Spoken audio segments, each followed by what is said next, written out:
alongside Steve Adams, Chris Boom Boom Cannon back in the studio for us tonight. We are live at School of the Osage High School, where the Indians are getting set to take on the Spartans of Moberly here, and we've had some weather move in the last few hours. It is not what I thought was what it was gonna be like today, Steve. We got some weather that we're dealing with here, and some overcast conditions. It's summer, but it doesn't feel like summer. It is still summer, isn't it? We still have, a couple weeks left or so of the summer, but there's no summer temperatures around here for sure. It is feeling like fall, and it looks like maybe the rain has cut out, but it was a little soggy coming in here, and I see we got the cheerleaders coming in, or somebody coming in down the steps, the band coming in the steps wearing ponchos. So it is that kind of night. Makes me kind of thankful for our all-weather turf field, right? And our all-weather turf press box here, the Kelly's Port Marina press box, live here at the Old Kinderhook pregame show. We have the Indians and the Spartans tonight. Osage coming off a 28-20 victory over the Bolivar Liberators last Friday night. It was an exciting back-and-forth game that ultimately, Steve, came down to the final play of the game. 1 second left on the clock, and Bolivar had a chance to score a touchdown and potentially tie the game. The Osage defense making the stop and bringing home the win in that one to start the season out 1-0 coming into tonight. What are your thoughts from last week's game, Steve? Hey, we're not going to see many games better than that. I mean, it was just outstanding. What a contest from beginning to end. I love how Osage started offensively. Just two impressive long drives for the first two touchdowns, and then we kind of stalled out in the middle of the game, but then we closed the game with two impressive drives, and really that made the difference. And then I want to brag on Brady Clark. Not only does he, intercept that ball there in the end zone to kind of turn momentum, but we just forget how fortunate we are to have such a talented kicker, because their kicker, apparently, I was listening on their broadcast, is new. This is a new skill he's picking up, a soccer player trying to figure it out. He misses that extra point. Actually, he doesn't miss it. It's a bad snap, right? So it is not his fault at all, but misses, the snap, causes the play to break down, and that just put Bolivar in a tough spot, and I think really just changed the whole field those last few minutes. Great win. When you take a look at all the stats, like time of possession were even, first downs were even. It was just a tight game from beginning to end. Yeah, and before we go forward talking about the stats, I want to remind people listening at home that you can follow along this week on the KQUL Facebook page. We are live with the game on Facebook as well as on YouTube and MoSportsZone.com. To find us on YouTube, just type MoSportsZone into the chat there. Go to the live tab underneath Benny Media MoSportsZone, and you'll see multiple games there. Eldon Versailles going on tonight. Camdenton has a game as well, and then you'll find Osage versus Moberly on there. We got the helmets up on the screen if you're looking to see which one is the right game. But if you don't find us on there, you can find us through the KQUL Facebook page as well. And I know there's another game going on tonight that you're very interested in. Maybe we can give some people scores. They don't need to go watch that game. Stay here with us. We'll let them know how that game's going. The Eldon game? What game are you talking about, Steve? Well, there's a game in South America tonight, apparently. Why would anyone care about a game in South America, Because Steve? the Kansas City Chiefs are playing in Brazil tonight, and I know you're excited about that. I don't know about excited, but we will give people updates throughout the night. I'm sure in today's day and age, Steve, you don't have to just choose one thing to watch. Hey, well, here's the deal. I was wondering if people would want updates. Because these days you can just save it and watch it. Tape? What? Yeah, my parents. Well, I'm sure my dad's taping it. One of the only few people still using a working VHS in Missouri, Kenny Allen, taping the game tonight sure as he watches he is happy to hear you call him out like that. He won't hear it till later. He's taping this. Don't worry. Well, let's go back to last week's game. Bolivar and Osage. Some team stats for the Indians last week, as they had a pretty good game. 199 yards through the air, 128 rushing yards total, as well as 2 passing touchdowns, 2 throwing touchdowns, 4 touchdowns to give them 28 total. And then the big one for me, Steve, the one that stuck out to me, and you can see it on the screen here at MoSportsZone.com, 7 for 11 on third down. Those big plays where Osage could have been taken off the field. 11 opportunities for Bolivar to stop a drive that Osage converted 7 times. So 7 for 11 on third down, 1 for 2 on fourth down. Yeah, I'd be curious how that breaks down in terms of, converting those third downs, pass versus rush. But it seemed like whoever's doing the play calling that night, it was a pretty balanced call. Yeah, pretty balanced. And the thing about these offensive stats, we actually forgot to give out the Mills & Sons Insurance Player of the Game in the postgame last week. We'll make sure we do that this week. But for last week, there were a lot of different individuals that could have been. You could have made a case for multiple people to be the Mills & Sons Insurance MVP. Hunter Schreiman, 1 interception, 1 receiving touchdown for him. Maverick Trusty, we talked about the 199 through the air with the 2 touchdowns. Brady Clark had the huge interception in the second half to stop that drive. 4 for 4 on extra points. That made it the 8-point game. Drake Williams, 58 rushing yards, 28 receiving yards. And then we saw Cole Butler. His breakout game as a sophomore, first game of the season, 3 receptions for 99 yards. We had plenty of options, didn't we, Steve? Yeah, it seemed like every time Butler touched the ball, it was a big play. 3 times he catches the ball, and all 3 times it was big gains. I know he is, man, what a breakout debut game for the young man. Ultimately, though, only one player could be player of the game, and we went with Brock Arrowwood. Brock, 61 rushing yards, 39 receiving yards, and he got into the end zone 3 times to lead the Indians last Friday night. And Brock, Brock and Drake themselves, they're not the size and caliber of running back that Aiden Williams and Jason Colonius were. Let's be honest about that. They just don't have the same size and girth. But what they lack up for that, they make up for in other ways. And Brock Arrowwood is a very smart route runner. He knows and gets to the holes.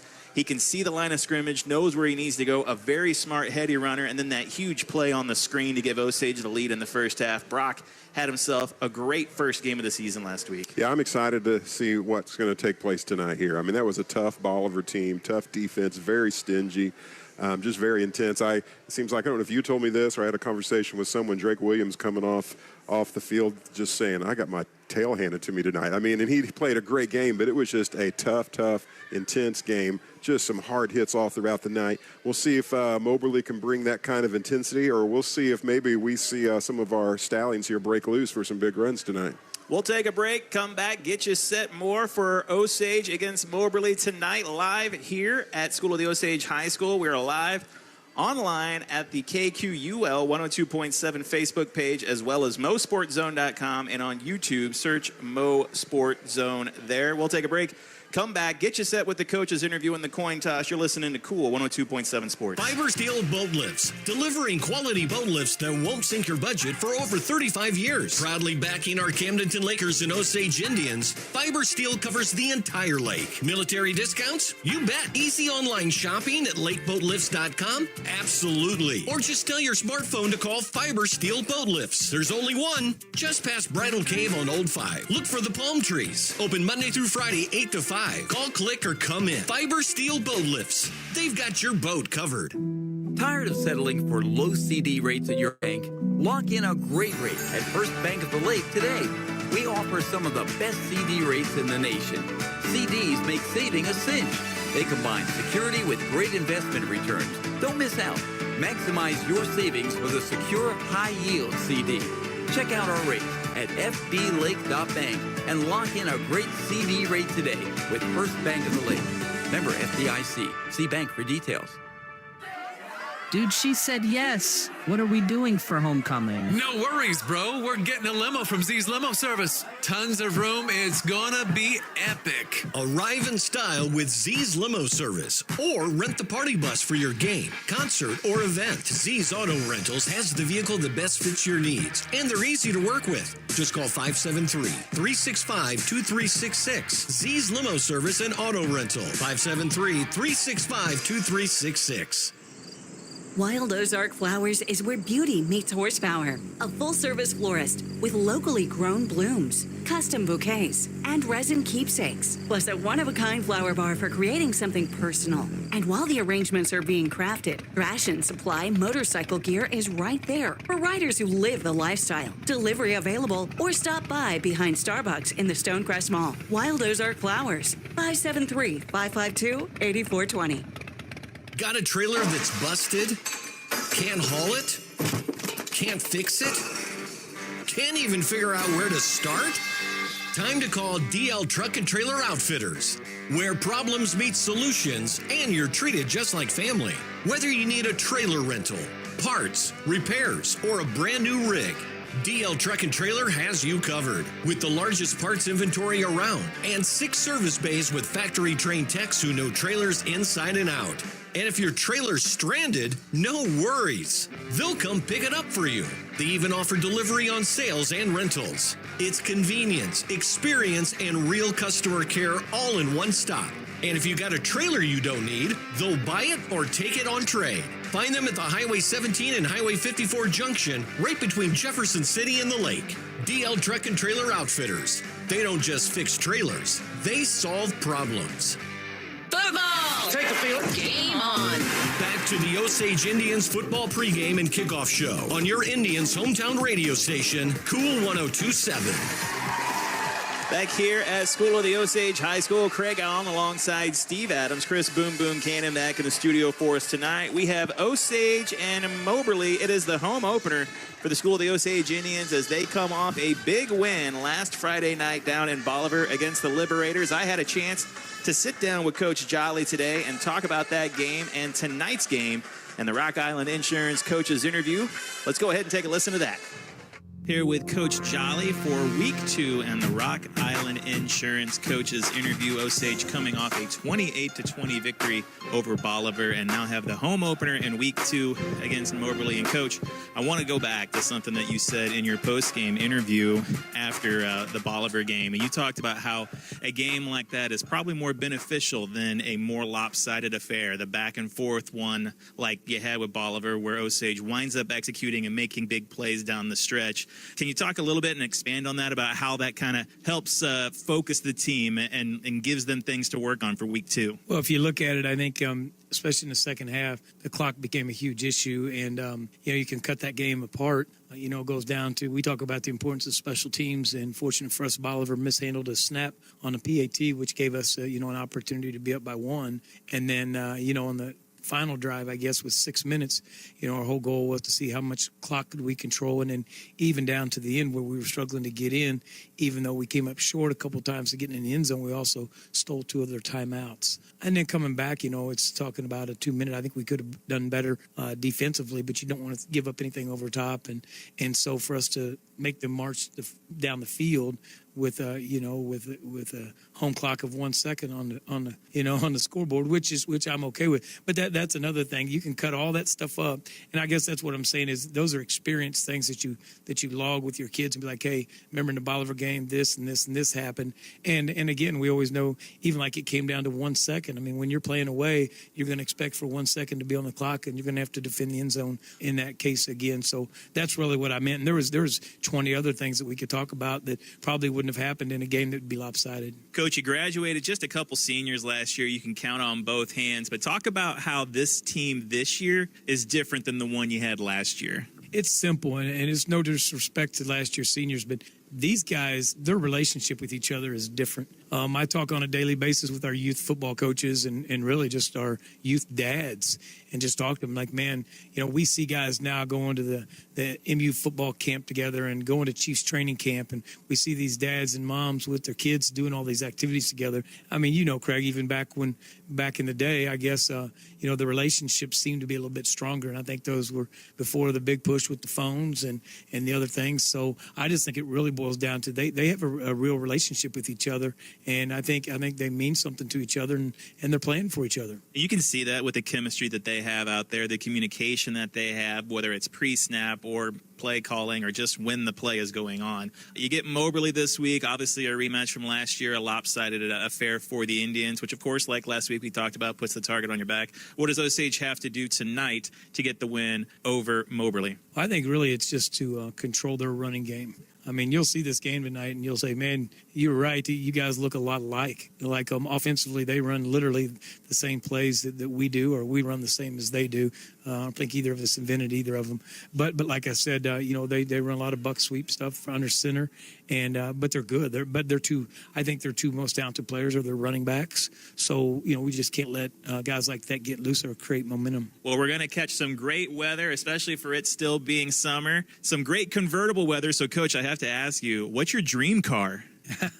My dream car is what I'm driving now. I got a new Jeep this spring, and first time I've ever had a brand new vehicle. So that's probably the only answer you'll get out of those questions. But so I've had the doors off for about a week, and the girls are a little cold in the mornings going to school, but they're working through it, creating toughness, I guess. Yeah, I remember cruising the strip. Now you and I kind of overlapped. You came right as I graduated, but cruising the strip was still a thing. Did you ever do that? I did not. I was never really a big cruising kind of guy. But I know that the strip, there's some exciting things that happen down there. So we'll just try to keep everything over here for football season and try to keep off the strip unless it's a homecoming parade. How about that? That's true. All right. Well, I'm sad you didn't get a chance to take your Jeep down there on the strip and cruise it. But best of luck tonight, Coach. That is the Rock Island Insurance Coach's interview and Coach Jolly. We'll come back, get you set for the coin toss and kickoff. You're listening to Cool 102.7 Sports. Rock Island Insurance, the pro team for your insurance needs. At Rock Island, they keep you on track with coverage you can afford for home, vehicle, property, casualty, and life. Juke the big hits. And let Rock Island Insurance block the way when it comes to your insurance needs. A proud supporter of our Osage Indians. Look them up online and Facebook. Rock Island Insurance, keeping you on track. When all that's between you and the highway is a 6-inch patch of rubber, it's critical that you trust the care of your vehicle to someone who knows how important family is. Locally and family-owned, Sunset Tire and Service, with the best facility at the lake, wants to be that trusted partner. Competitive pricing, centrally located across from Lowe's off Business 54. The latest technology, large inventory of tires, plus a knowledgeable sales staff. Their family, treating you like family. Sunset Tire and Service. Football! Take the field. Game on! Back to the Osage Indians Football pregame and kickoff show on your Indians hometown radio station, Cool 102.7. Back here at School of the Osage High School, it is Craig Allen alongside Steve Adams with Chris Boom Boom Cannon back in the studio for us. It is the Old Kinderhook pregame show live up here in the Kelly's Port Marina press box. And that was the Rock Island Insurance Coach's interview. And Steve, what'd you think about what Coach Jolly said? Are you going to put me on the spot there? Just blasted it. You did.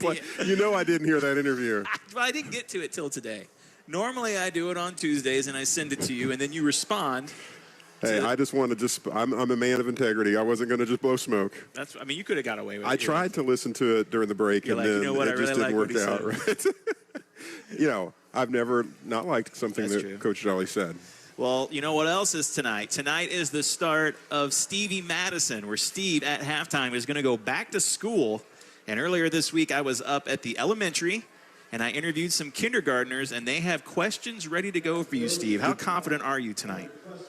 What grade is it? Because kindergarten. You said prepare for first grade. Is that what you did? I did all my studying for first grade this week, so I don't know. Oh, yeah. Then you don't know anything. You know something sad? I don't even remember the name of my kindergarten teacher. Mrs. Culver, Nancy Culver. That was the name of my kindergarten teacher? I knew it, yeah. Well, I studied your kindergarten, yeah. Got the coin toss going on right now here as we get set to get ready to start this one. You know, my fiance and I, we went through and we were coming home from like Walmart or something the other night, and she chat GPT'd all of the like questions for every grade and was asking me on the way home. How'd you do? I got to about 8th grade, and it started getting real hard. I thought I could make it until maybe 10th or 11th grade, but we got to about 8th grade, and I was like, we're going to have some issues here. I'm going to speculate that she was enjoying that. Yeah, I think she reveled in my incorrect answers. Now, I'm just curious, who's picking the questions? We used a combination of chat GPT questions, and then I verified those with the teachers up at the school. So I talked to the teachers at the school, used chat GPT, verified that these questions are questions that kindergartners should know by the end of the year. And we're going to see tonight at halftime, Steve, you can graduate kindergarten. Oh, man. I just can't tell you how excited I am about the opportunity. And I feel like this is one of those situations that this is just a lose-lose for me, right? Yeah. My favorite kind of situation for you. A lose-lose. If I get them right, they're kindergarten questions. If I get them wrong, man, I'm going to hear some things. It's kindergarten questions, yeah. I'm going to hear some things. We have to take first from you, second from Devin, our cameraman. He knows. He likes to talk there. I feel like maybe Devin should have a week on Stevie Madison. Stevie Madison. You know the name of the segment. Come on now. Steve, the coin toss is done. What was the result? I don't know. I was paying attention to this conversation about these kindergarten questions, and it looks like that the Spartans are lining up to receive the ball. So I believe that Osage won the toss and deferred is what I think happened. And so Brady Clark will be kicking the ball off. The Spartans will be taking the first possession. It'll put Osage on the field first.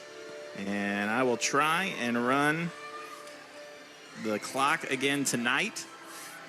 It was a big help last week to have that up on the screen. It was. I watched the game back and was just trying to kind of check some of my stats and stuff, and having your clock work. And I know it wasn't perfect because you were juggling a lot, but it was definitely helpful. And I just have to assume that it's helpful for the fans at home watching, just kind of getting a little context of where we are in the game. Clark back set to kick, 4 for 4 on extra points last week. And back to receive is Moberly. They'll have the ball first here in the first. And we are officially underway. Kick is away. Going to be fielded cleanly at the 12. Brought back. Now he gets some blocks into the second level there, and it's going to be Clark that puts the shoulder down and makes the tackle. But a great start here for Moberly early on, 11:54 on the clock. Yeah, it's never good news when your kicker is having to make that tackle. He's your safety, right? You don't want it to have to get to him, but that was a great return by the Spartans to start this contest. 1st and 10 at, we're going to say, the 42-yard line. Drew Smothers will come out, a junior. He'll lead the charge at quarterback for this Spartan offense. And Coach Jolly said in that interview, or maybe he said it to me afterwards, I can't remember if it was recorded or not, but he said runs a very similar style offense to what Osage does. So look for both teams to look pretty similar here tonight. Smothers, he'll take the snap, hands it off right side. Into the second level, pickup of about 5 before being brought down, and that's Kayvon Tiger, 5'10" senior. Look at that beautiful LED yard marker over there, Steve. Oh, that is the way it's supposed to be. 2nd down and 5 at the 47 here. 2 wide receivers out left for Smothers. 2 tight ends in tight. Now both tight ends go into motion left to right. Smothers takes a snap, fakes the handoff, looking to throw, gets it out in the front. Oh, what a pop by that. And brought down, that's Robert Dubbs. Robert Dubbs with a hit of the night so far. Going to lose a couple yards on there.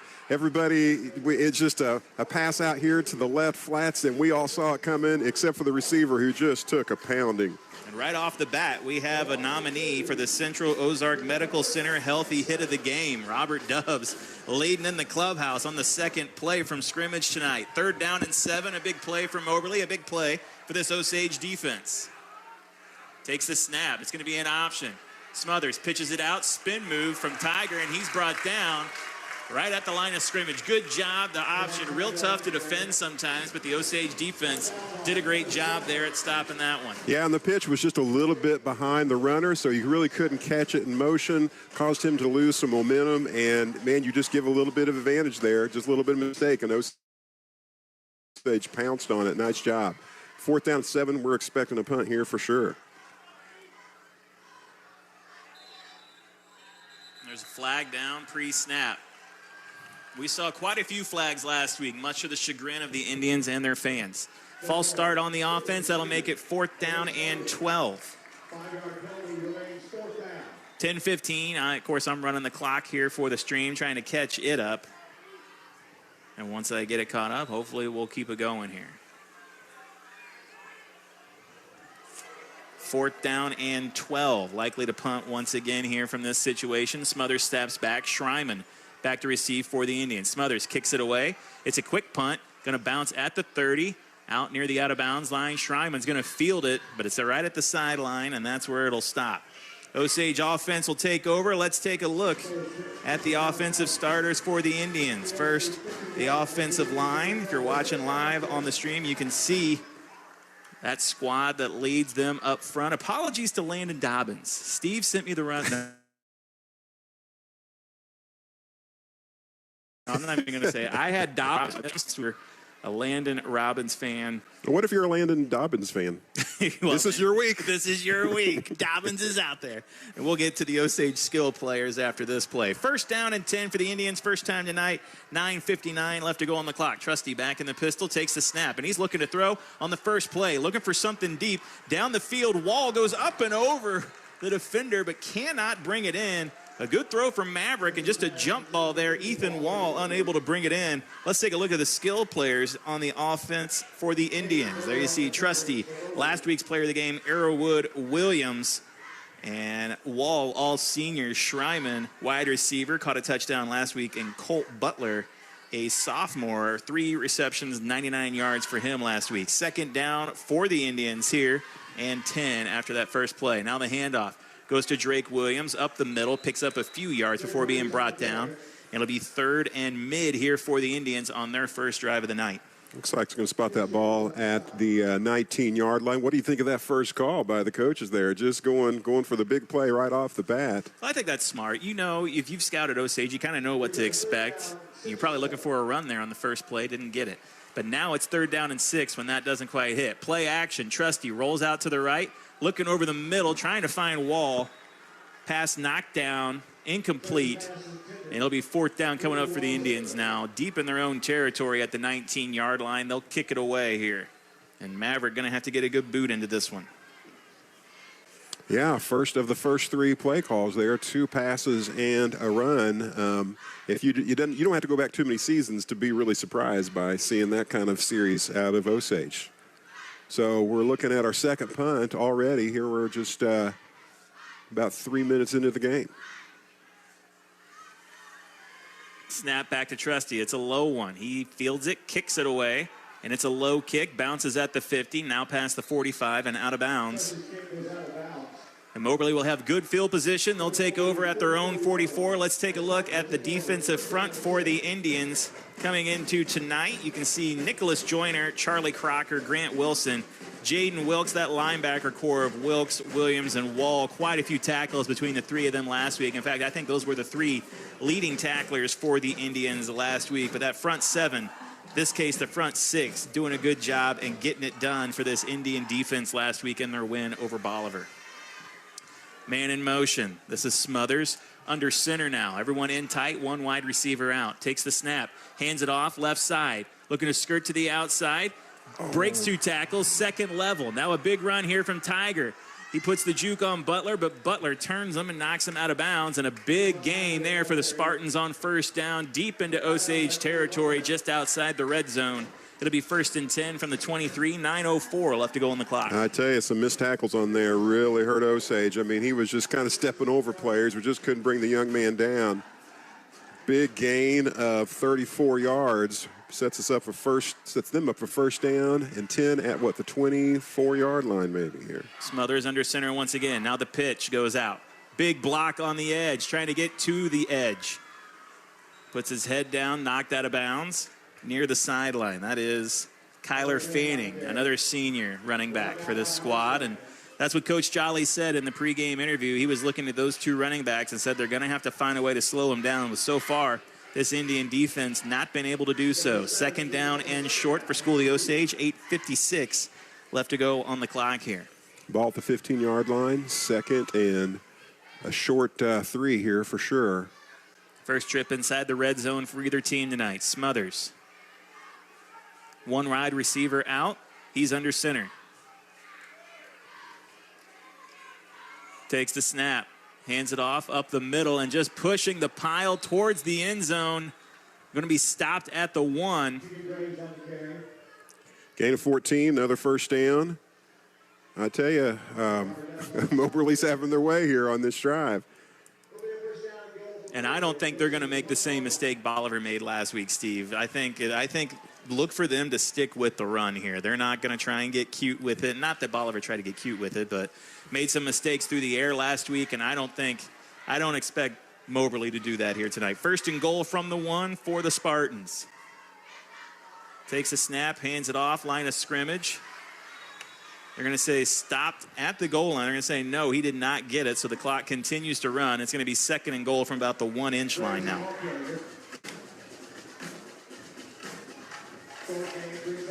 Well, I tell you, I will say that one team might be a little surprised here at this series. You would hope that the Spartans, this is exactly what they wanted to do, but I don't think that this is what Osage had scripted here for sure. The way they are running the ball, the Spartans here, to keep them away from the end zone with inches away, this is a tough task. Second down and goal from very short, less than 1 to go. Smothers under center, takes the snap, hands it off left side and into the end zone for a touchdown. That is Tiger putting it up on the board. 7:42 left to go. Moberly strikes first. And again, this was a game last year with a final score of 39-6. So you know Moberly has had this circled on their schedule for quite some time, looking for a measure of revenge, especially coming in here to school the Osage. Yeah, and a team that had a rough opening to their season last week. They were up late in the first half and ended up losing 44-34. So they're looking to try to get their season back on track for sure. Extra point is good, 7-0. Moberly out in front. We'll take a break, come back with a kickoff after this. You're listening to Cool 102.7 Sports. At Central Bank, we've brought the home loan process closer to home. All of our lending decisions are made locally, right here in your community, so you get quick answers and loans that are tailored to meet your needs. So whether you're just starting your home buying journey or well on your way, Central Bank can help turn possibilities into realities. Apply online at centralbank.net or at any of our convenient locations. Central Bank. We do banking better. Member FDIC, Equal Housing Lender. Let's get back to the action of Osage Indians football. Here's the call of the game on your Indians hometown radio station, Cool 102.7. Back here at School of the Osage High School, where Moberly gets on the board first, 7-0. 7:42 left to go here in the first quarter. Both teams have had possession. And this will be the second time tonight for School of the Osage. Yep, man fields it. And now finding a hole on the left side. Cuts back in. Now crosses field. Tripped up just a little bit. Hit from behind before finally going down right at midfield. Is that Schreiman with the return there? Trying to get a number there. Hey, I think it was Schreiman. It looked like 18, so I didn't want to jump the gun on it, but I think his jersey just got scrunched up there. So a good return by Schreiman gives Osage great field position. They'll take over at their own 48-yard line on this possession. 7:31 left to go. Osage on offense for the second time tonight. Maverick back in the pistol. Has Williams and Arrowwood next to him. Takes the snap, hands this one off Drake Williams, right side. Trying to bounce to the outside. And now a flag is thrown before Williams is knocked out of bounds.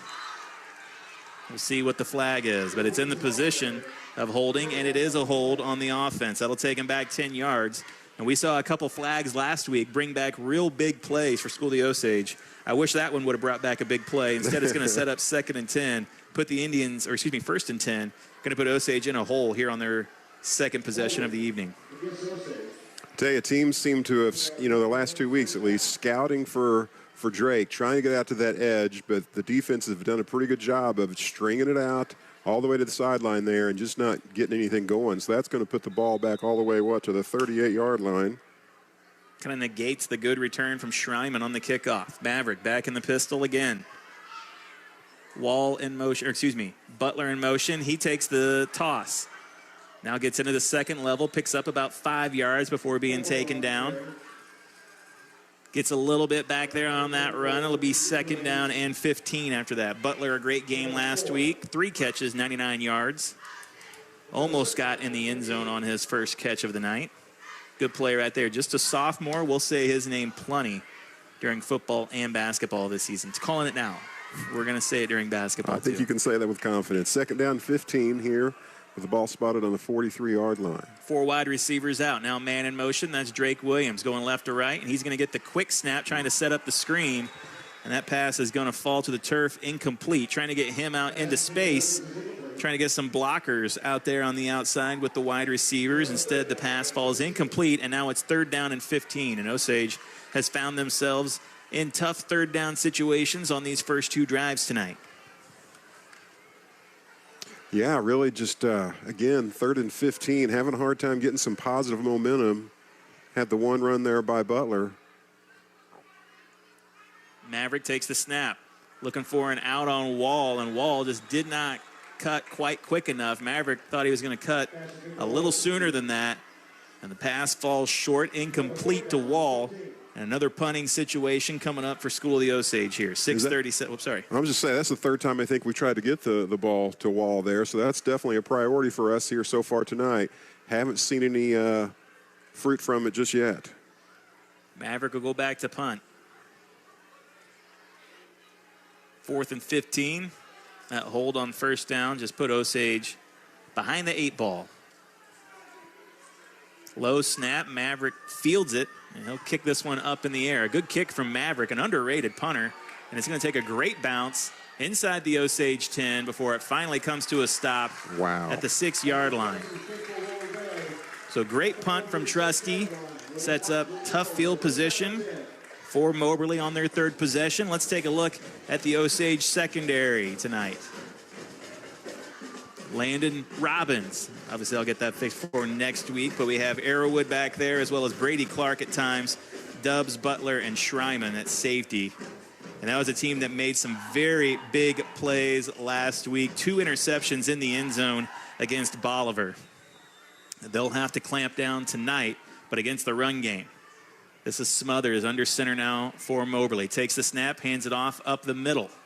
Breaking 1 tackle into the 2nd level, brought down after a gain of about 4 or 5. Spot that ball at the 13, it looks like. I think it was Eric Murphy with the tackle. Makes it 2nd down and 4. 7-0 on the board. Moberly out in front. We're about halfway through this first quarter.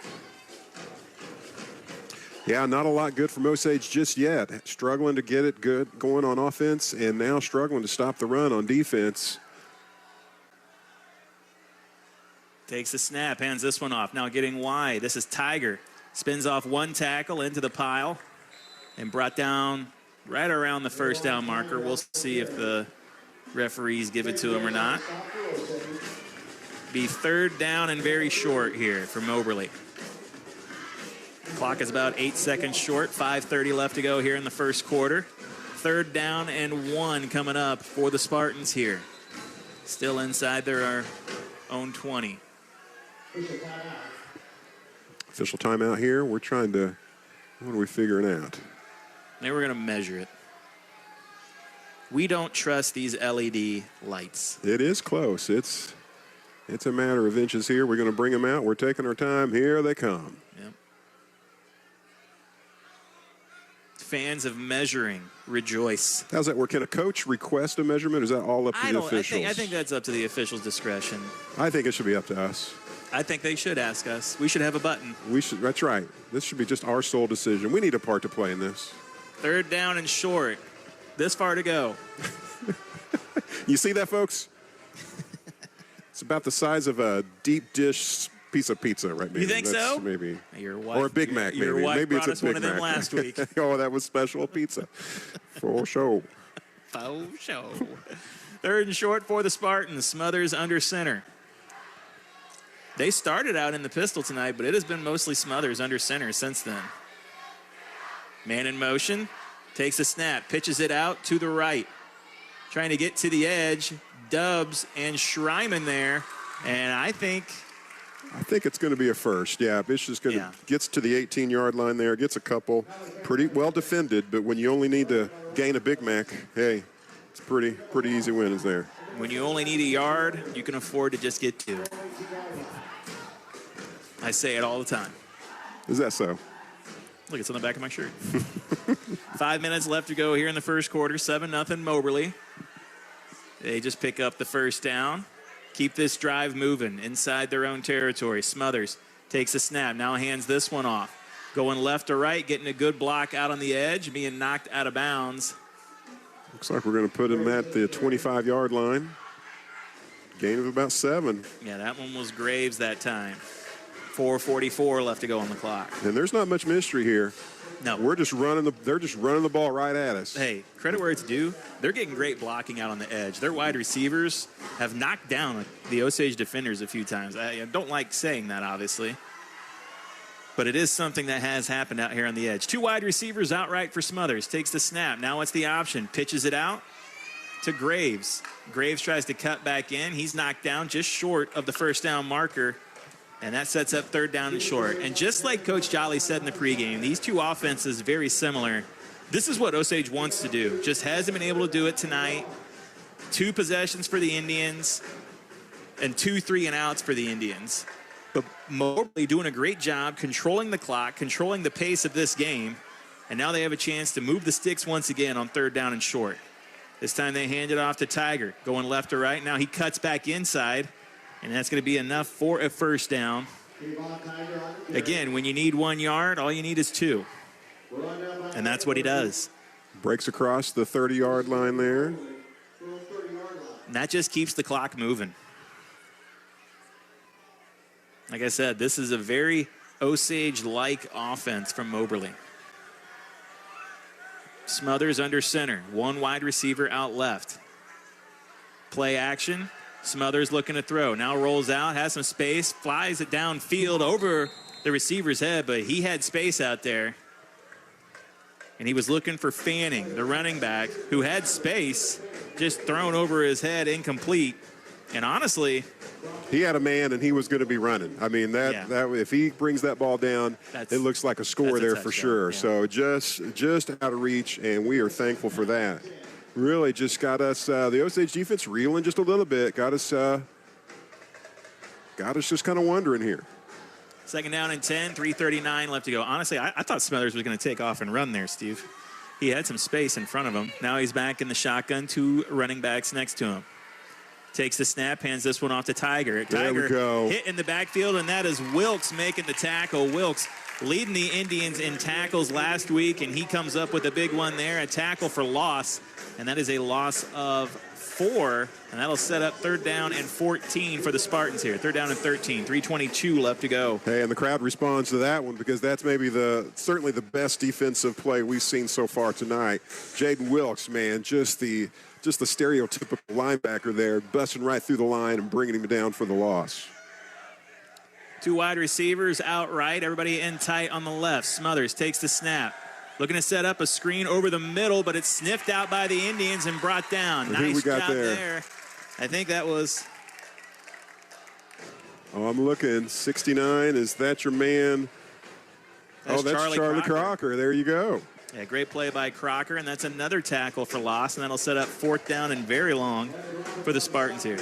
I think it was Landon Robbins. That's what... Okay, I saw the wrong number then. I couldn't... Landon Dobbins. There we go. No, don't say that. Oh, I'm sorry. The Robins are listening. I apologize to the Robins. I will get the picture fixed. I just thought maybe he didn't get his picture taken. Punt is away. Schreiman bobbles it, now picks it back up. There's a juke move. Going to cross a cut across the 50. Jukes another man, runs into his own blocker, but gets into Moberly territory before being brought down. 2:13 left to go. Osage will take over with their best field position of the night.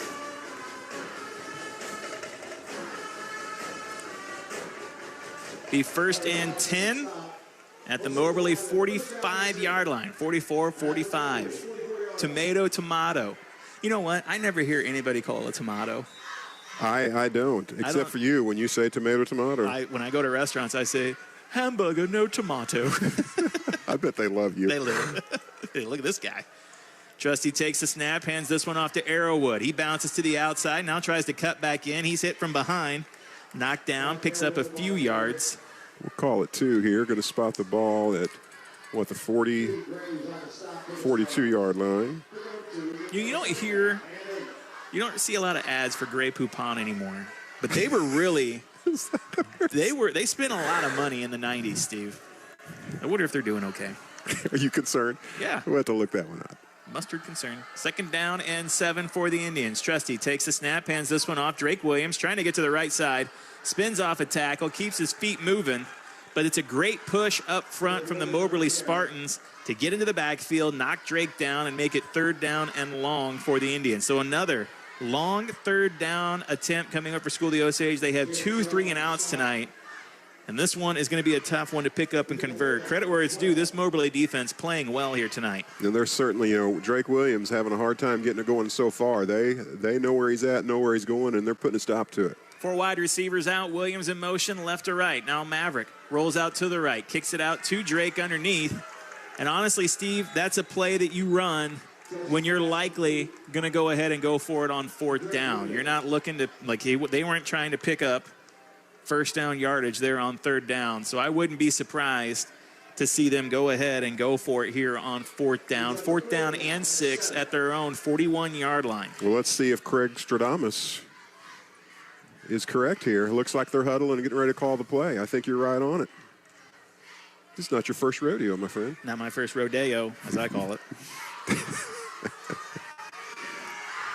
They fake the punt. Oh, and there we go. Well, that'll help. So they line up in punt formation, and then Maverick comes up to take the snap, and as they do, Moberly jumps off sides. Oh, we got a conference about this. We got 4 officials here, right at the line of scrimmage, kind of figuring out what happened. I love it whenever you take over play-by-play. We've got it. I don't know if it's a legal motion or what the call is, and that might. It goes on Osage, and that might move them back into a punt formation now. So the ball was at the 41. We're going back to the 46 here. Is that a legal shift? No, that wasn't a legal shift. He put his hand behind his head. And I don't know. I left my rule book at home, but I know you have it memorized. What was that? I usually practice the official call in true. motions at home, but, I just didn't get to it this week. Maverick takes the snap. He'll kick it away. That ball is up, calling for a fair catch, and they get it at the 12-yard line. So Moberly will take over.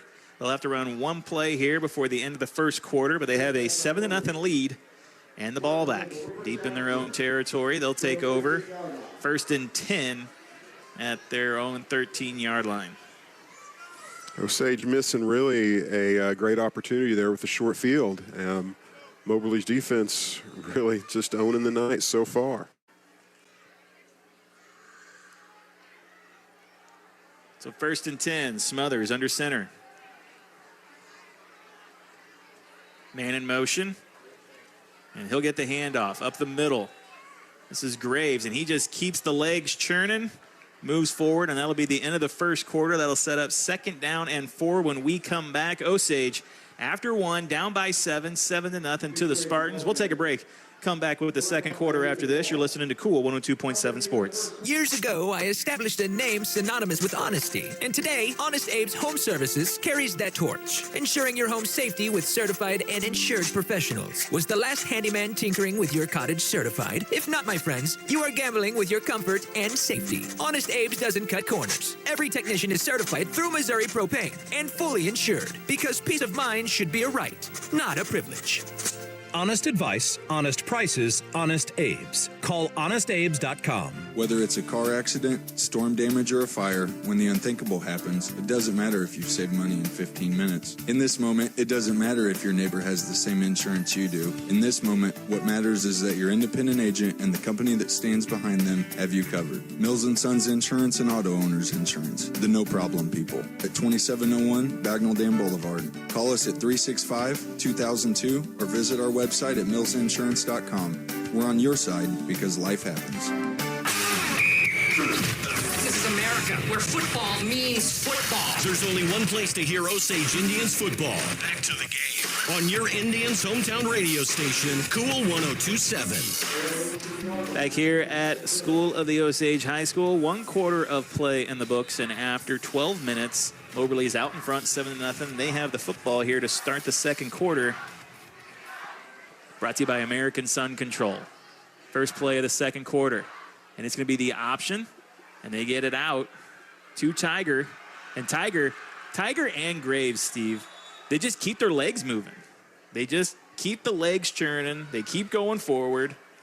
And Osage is, we said this a few times last week, I feel like, and now we're saying it again this week. Missed tackles. Yeah, 19-yard carry. Preston Glenn finally brings him down. 1st down and 10 after 19 yards. Just, it's a game of adjustments. It'll be interesting to see what kind of adjustments we make to stop the run. But again, Moberly, they're thinking, hey, well, we'll be glad to open up the playbook and try throwing it around a little bit at that time. Back in the shotgun. Now Smothers. This is just a design keeper for him. But read by Osage. But look at the blocking out there. Just guys being knocked down to the turf. Moberly has done a great job blocking. I have personally been impressed with their blocking tonight. Well, you know, it comes down to the guys whose names you rarely call, creating holes and creases and just, you know, places for your running backs to take the ball, and that's what's happening for the Spartans so far. Smothers under center now here on 2nd and 8. Play action, rolls out to the left, has his man over the middle and just throws it way over his head. And he had him in the zone right there, and that pass sailed on him. But again, Steve, that's a tough throw. I can make that throw, but not everyone can. Going left and throwing back right like that. There's only 2 people I know can make that throw. Me, Maverick Trusty. Well, that's the second time tonight he's missed a receiver for a big game-changing kind of play. Yep. That'll set up 3rd down and long. Good chance for this Osage defense to get this Moberly offense off the field. Smothers under center. Takes the snap, hands this one off. And Tiger up the middle, and he is immediately brought down after a gain of about 2. So that'll be 4th down and 6. Clock moving here in this second quarter, brought to you by American Sun Control.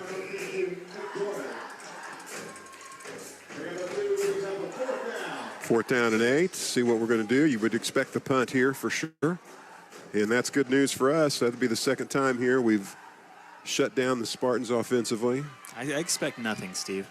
Oh, there we go. Here goes the quarterback back in.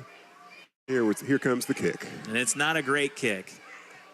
It's low, and Schreiman almost touches it, but it takes a fortuitous bounce. Oh, my goodness. All the way down to the 1.5, 2-yard line.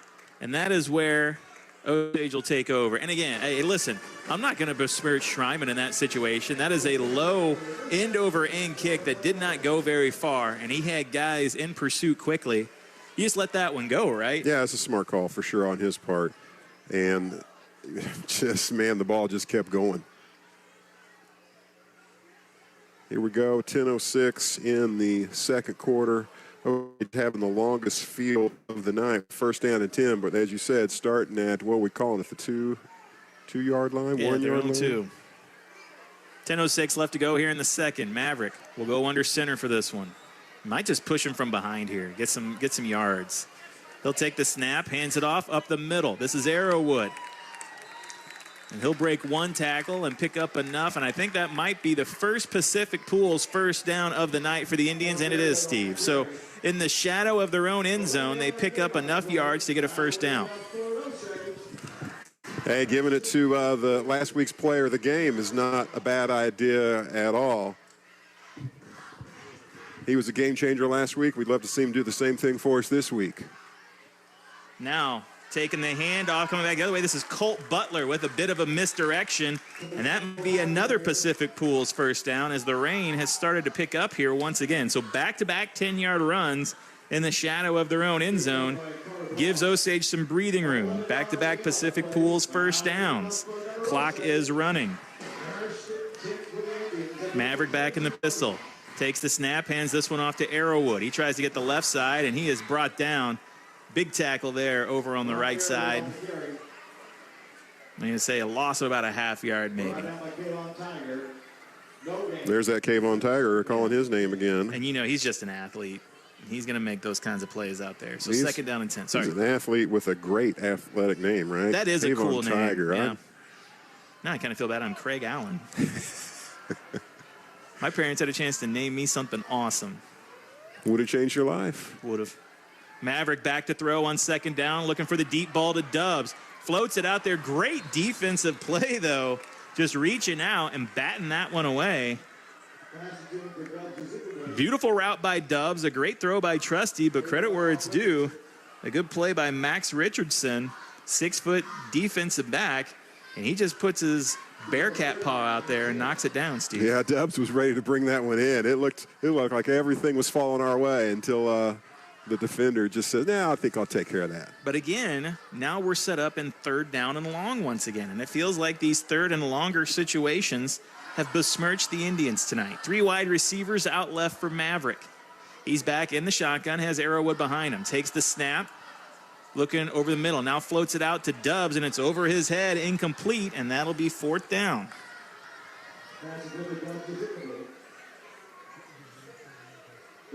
Oh, I saw.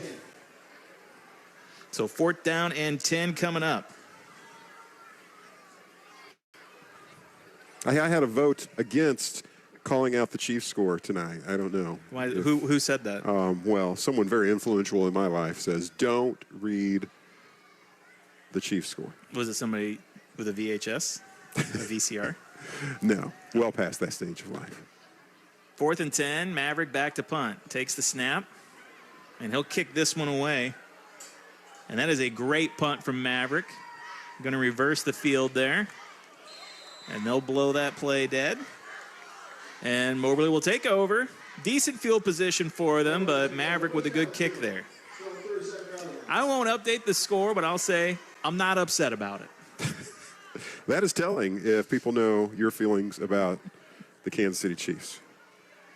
Which I don't know. What event happened in your life to make you root against the Chiefs? What is there to be against the Chiefs for? I don't get it. I don't know. I feel like as my parents named me Craig and not Tiger. At least you don't root for some weird West Coast team. Now hang on. The Seahawks. I mean, you wouldn't do that, right? Moberly takes over here on this possession. Smothers under center, fakes the handoff, now rolls out. Be in pursuit. Oh, nice tip there from Ethan Wall. Nice tip, and almost brought it down. We got yellow on the field here. Flag down on the far side of the field. We'll see what that flag is, but a great job there by Ethan Wall to just stick his hand out, knock that one down. I actually didn't do a good job of seeing if the receiver was open on that one. Did you? Was it going to be a completion if Wall didn't put his hand out there? I didn't catch that. I caught the tip, and the refs are patting our head here. We're going back. Oh, it's declined, so we're just going to take the loss of down, it looks like. Yeah, I think that would have been, I think it was like a legal man downfield or something, and that would have been still first down, but just a 5-yard penalty. But instead, Coach Jolly will take the 2nd and 10. Now Smothers back in the shotgun. He'll take the snap, hands it off to Tiger. And then once he cuts back in, breaks one tackle into Osage territory and brought down. A huge run from Tiger there on 2nd down, and he just keeps the wheels churning. 28-yard gain. Took about, 3 or 4 Osage players to finally bring him down here. Well, we're going to call that, looks like, at the 36. Now Smothers back under center. Takes this snap, rolls out with the option, decides he wants to keep it, and Wall takes him down quickly, keeps the clock moving. It'll be 2nd down and 10. And Smothers might have made the decision a little too quick right there to go ahead and keep it, because Wall was more than happy to take him down to the turf. Field turf. Now, I'm excited about seeing how the season plays out for Ethan Wall. I think he's just a great athlete, and I think he's going to just develop and grow and get better as the season goes on. He's made 2 big plays here just on this series. Smothers under center, 7:26 left to go here in the 2nd quarter. Now this handoff goes to Graves, and he's into the 2nd level. Was that Graves or was that Fanning? Fanning, Graves, Tiger. Those are the 3-headed monster that keep moving the chains. But it's going to be 3rd down and 5 for the Spartans here on this drive. 7:09 left to go in this 2nd quarter, brought to you by American Sun Control. Gabriel Wilson with the tackle, according to Brad Yoder. And that, listen, credit to his spotters over there, because it is one of the hardest things for us to do as these broadcasters is figure out who made those plays. Oh, for sure. Back in the shotgun, 2 running backs flank him. Smothers, he'll hand it off to Tiger. And Tiger hit, but just carries the defender, Steve. That is Wall that makes the hit, and he gets carried for a 1st down. Robbins was in the backfield, thought he might bring him down for a little gain or maybe even a loss, but that's not going to happen. He's going to get the 1st down. Ball spotted at the, 31-yard line. And again, I say, a very Osage-esque drive. Just kind of moving the ball with the running game, slowly moving the chains. Osage last week, 7 for 11 on 3rd down. They have not converted one tonight, and that has been pretty much the major factor in this game. 26-yard line, folks. That's my correction. 1st down and 10. Smothers looking to throw, being chased by Wilkes. Now flanks that one out there just off his receiver's hands and out of bounds. Akin to C.D. Lamb late last night, Steve. I didn't see it late. I saw it early, and then, when the lightning delay hit, I was like, I'm out. I've seen enough. Did you watch it all? I didn't watch any of it. Oh, well. What'd I miss? Apparently missed C.D. Lamb dropping balls. I saw highlights. 6:07 left to go here. 2nd down and 10 for the Spartans as they move the ball down the field into Osage territory. Smothers in the shotgun, 2 receivers out left. Now man in motion. Smothers, a design keeper. And he is going to break a tackle into the secondary, and he just keeps the legs going. And again, we don't get those kinds of stats. Actually, I might have to look to see if we do. But Steve, yards after contact last week and this week, not been great for this Osage defense so far. Hey, 20-yard gain there, putting the ball at the 6-yard line. And First and goal. And the guys up front just getting the job done from Moberly. Now Smothers under center. Takes the snap, hands this one off. This is Tiger going left side, cuts back to the right and into the end zone for a Moberly touchdown.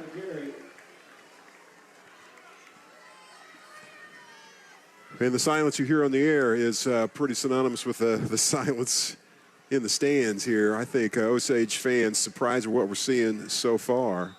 Moberly taking the lead 13-0, looking to add one more to that with the extra point. Snap is back, hold is down, kick is up, and it is good. That'll make it 14-0, 5:38 left to go here in the second quarter. We'll take a break, come back with the kickoff after this. You're listening to Cool 102.7 Sports. Whoa, Central Ozarks Medical Center, your health, our mission. COMC has been providing quality health care in central Missouri since 1979. From primary care, OBGYN, pediatrics, senior health, dental, and behavioral health. Go to centralozarks.org for a location near you. Or call 877-406-2662. COMC, the healthy place to be. This is Osage Indians Football. Here's the call of the game on your Indians' hometown radio station, Cool 102.7. Back here at School of the Osage High School, second touchdown of the night for Moberly has put them out in front 14-0, 5:38 left to go here in this second quarter, brought to you by American Sun Control. Yeah, again, this is a team, Moberly Spartans, who we traveled to their place last year, right, and took the victory 39-6. And so far, the story has flipped, 14-0 in favor of the Spartans. We need something good to go our way. And that good thing might be on the back of Drake Williams as he has a good return for the Indians before being brought down. Gets it up to about the Osage 37-yard line, and that is where this offense will take over. And Osage last week, once again, 7 for 11 on third downs and have not converted a third down tonight so far. And that's been the difference. These third and long plays for the Indians, just shooting themselves in the foot, Steve. Penalties or just, sometimes, taking some risk play calling. We'll see what we can do here. Maverick back in the pistol. Takes a snap, hands this one off to Arrowwood. And he's pushed forward for a few yards before being brought down. It'll be 2nd down and 8 coming up. And again, the rain still coming down here at School of the Osage. These fans enduring, the band enduring, cheerleaders enduring, these players enduring. Stephen Craig enduring. I was going to say, we are not enduring. Oh, we're not? Okay, no. I'm sorry. I thought we were enduring We too. are dry. Maverick back in the pistol. Takes snap. Fakes the handoff to Arrowwood. Now looking to get it out to Williams and almost got it picked off. Williams was hit past the line of scrimmage. A case certainly could have been made for some kind of pass interference there or a defensive hold. Instead, the ball almost intercepted. And Steve? Hey, it's a 3rd and long. 3rd down and long for the Indians. I hate to be the broken record. We got to come up with a different saying. I guess records are coming back, right? Yeah. The vinyl's coming back. I hate to be a scratched vinyl, Steve. 3rd down and 8 for the Indians here. Maverick back in the pistol, 2 receivers out right. He'll take the snap. Quick throw out to his man. What are we saying? They're going to say, he brought that one in, yeah. A tough catch, but brought in by Schreiman for a Pacific Pools first down.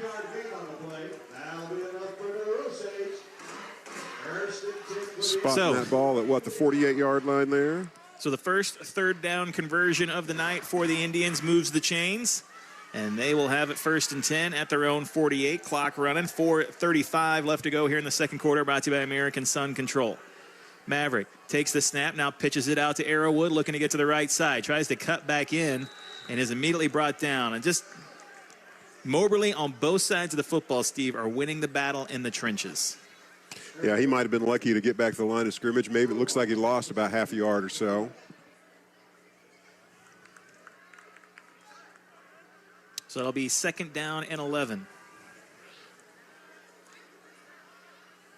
You know, Osage may have come into this one thinking they might have an easier night than last Friday, but it's going to be every bit the fight that we had in Bolivar. Maverick with a hard count almost draws him off sides.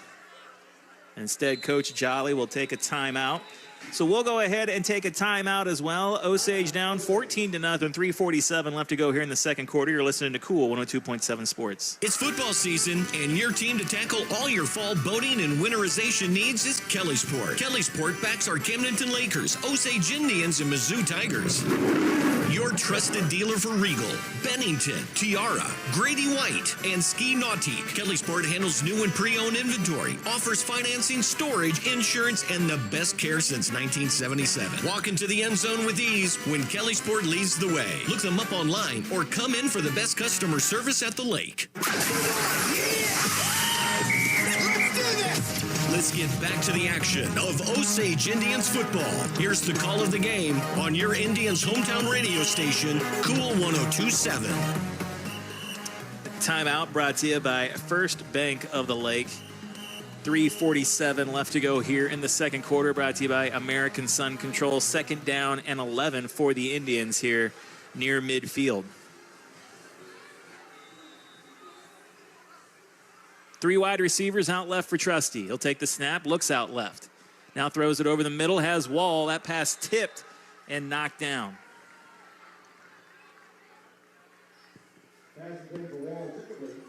Just having a hard time getting things. I like the look. I like the play call, getting aggressive there. Spartans are just defending well here. Yeah, 3rd down and long coming up for the Indians. 3rd and 11 to be exact. And you know how I like to be exact. I don't think I've got a yardage right the last 3 seasons. Since you started, Steve. It's all on me. It's all me. It's all me. See what Osage does here on 3rd down. 2 receivers out left. Maverick takes the snap. And he'll take off and run. Now cuts back in. He's hit, brought down just past midfield. And Trusty will pick up about 5, maybe 6 yards there to make it 4th down and 5, 4th down and 6, 4th down and 7, let's say. Just across midfield at the 49-yard line. And we've seen Trusty run more, it feels like, in this first 2 games than we saw all last season. Just didn't see it much, but he saw an opening there and tried to take it. I'll agree with that. That's good to know. It makes me feel good when you agree with me. Maverick back to punt here with 3 minutes left. And kick is up and away. That ball bounces inside the 20, inside the 15, and then out of bounds. So another good kick from Maverick. Gives Moberly tough field position with just under 3 minutes left to go here in the second quarter, brought to you by American Sun Control, as they'll try and put more points on the board here before halftime, where Osage will get the ball back in the 3rd quarter. Again, it looks like it's raining hard out there, but it might not be, you know? That's how this works, Steve. Drive starting at, what are we calling this? Maybe the 19 or 14-yard line. Handoff up the middle. Met by a couple Indians, and then the tackle's made. Clock runs. Pickup of about 1. So Tiger will get 1. What if Tiger went to KU? Do you think they'd let him? Let Tiger come to KU? I'm sorry, I'm having a hard time making the connection. Well, here. his name. Do you think they'd let a Tiger play at KU? Oh, I see. Yes, it's a good question. I bet if he's with his If he's talent, good enough, oh, yeah. Yeah, oh, boy. Yeah. Speaking of. No, this is Graves, I believe. Yeah, but we are flying down the field here, getting on the outside edge near to us, bring the ball all the way to, looks like we're going to spot that ball at the 47-yard line. Yeah, big gain from Moberly there on the option. Smothers kicks it out to Graves, and he has the big gain. Gets it down to their own 48-yard line, right at midfield. 2:11 left to go here in this second quarter, brought to you by American Sun Control. 32 yards. 2 receivers outright for Smothers. And he'll take the low snap, looking for a quick throw, gets it out to his man. Caught, and then brought down quickly. That was Caden Abel. Cross midfield here, about the 46-yard line. Under 2 minutes to go here. Gain of 7 through the air. Second down and 3, looks like. Or 4, it says the scoreboard.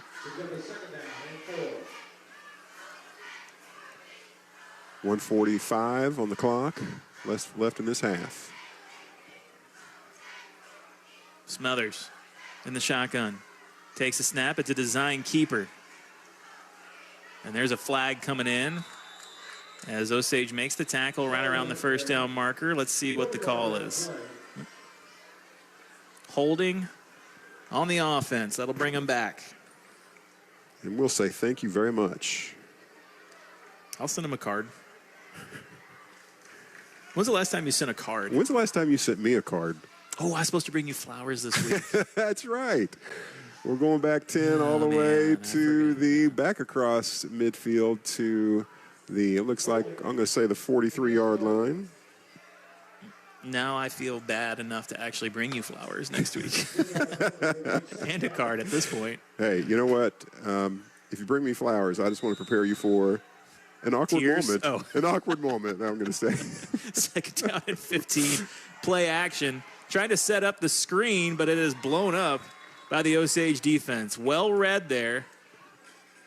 Is that your man Robbins there, blowing that up? I think it was in the backfield, and then I think Wall was the one that broke up the actual screen pass itself. Actually, that was Charlie Crocker that broke that up. Well, no. Charlie was pursuing the quarterback. Ethan Wall hit the receiver. Craig Allen on the call. Accurate or not. Charlie is a big boy on the line over there. He stands out for sure. 3rd and long for the Spartans. 1:22 left. Play action. Now rolling out to the right. Oh, there we go. Ethan Wall comes up with the interception. And a huge play from Wall as they try and roll everyone out to the left and then bring the receiver back out to the right for a screen. And Wall just kind of playing a zone-type defense. Well, it was a zone. And the receiver ran right into a zone where he jumps up. His big old Bearcat paw brings it in, Steve. Look it up. It's a Bearcat. It's a real thing. We've talked about the Bearcats before. All right, we got 1:15 left in this half. Osage with the ball at the Moberly 48-yard line. 4 receivers out. Maverick rolls out to the right. Fires it over the middle, and he's going to give it right back as Moberly comes up with the interception now. And basically just a gain of about 5 yards on that play for Moberly. And it is a quick turnover once again. So Osage gets the interception, and then the very first play, they throw an interception of their own. You know, you can't blame them for trying to be aggressive there. We're trying to close out the half with some momentum. And just we're trading interceptions. That's never good. Here we go. Now we're at 1:05 for the Spartans, and they have the ball, looks like, just over the midfield mark here, about the 49-yard line. Smothers back in the shotgun. He'll take the snap, rolls out to the right. He's going to be hit, but stays on his feet. Now keeps the legs moving and gets near the out. Nope, they're going to say keep the clock running. But Steve, he was hit in the backfield hard and did not go down. Kept running. Stays in bounds, unfortunately, so they have to take a timeout. And that is going to be 2nd down and 3 coming up. This timeout brought to you by First Bank of the Lake.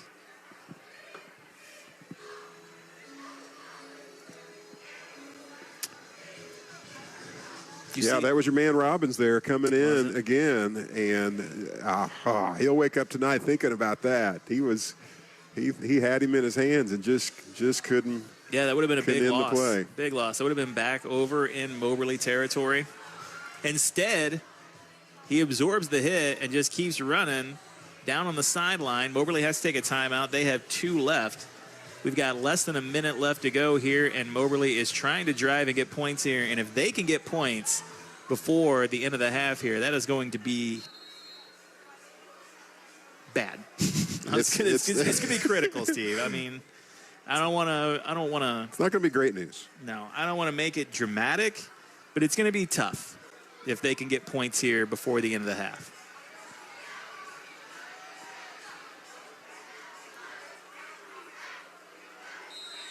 All right, 2nd down and 3. Looking to the left.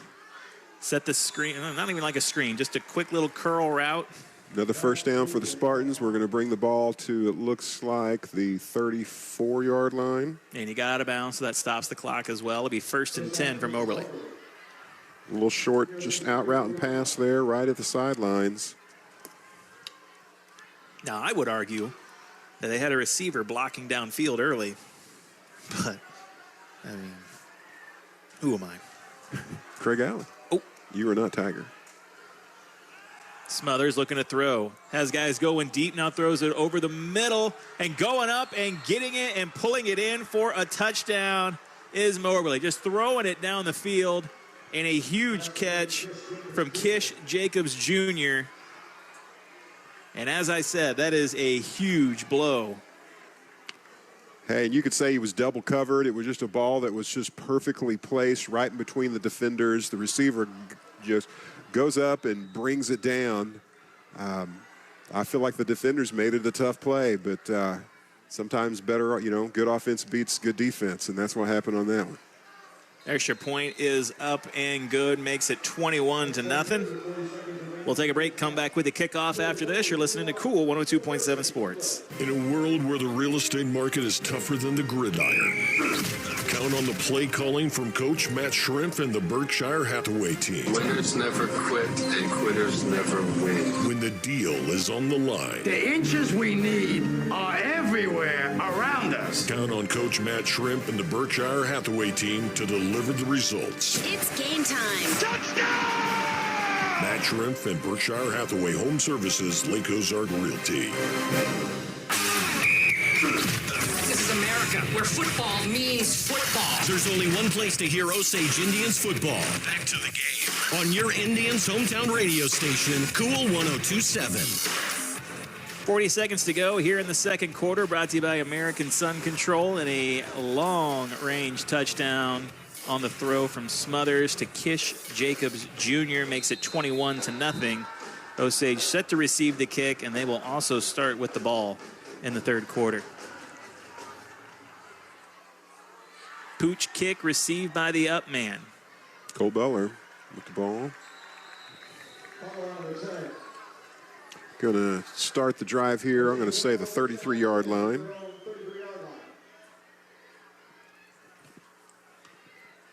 33 seconds and just a little bit of change, 7/10 here. I'm going to predict that Osage is not going to be super aggressive here. We'll see. I don't think so either. I don't think so either.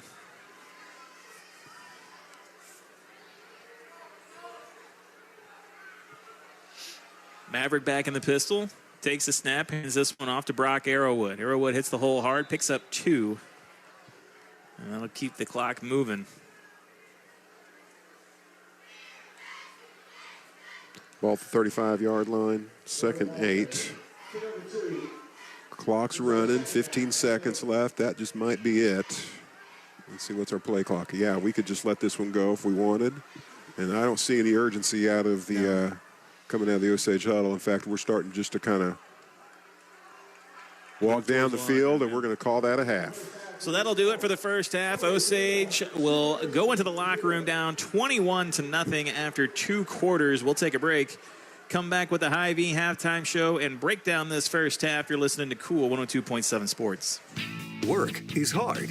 You need a partner who makes it easier.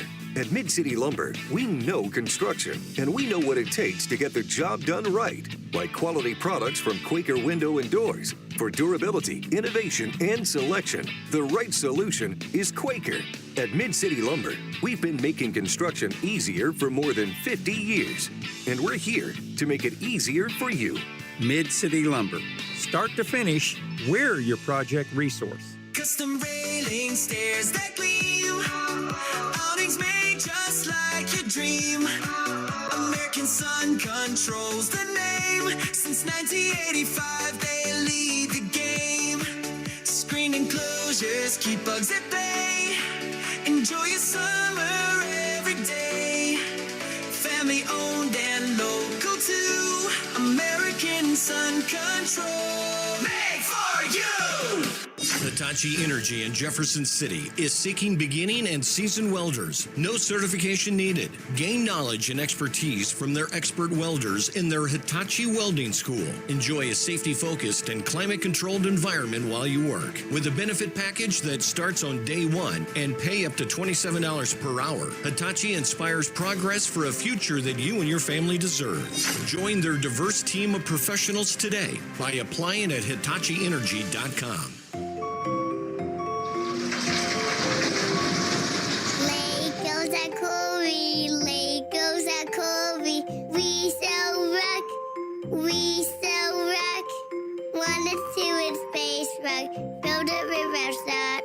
Lake Ozark Quarry, selling rock to everyone. Call today, 573-569-5654. Look them up online and Facebook. We sell rock.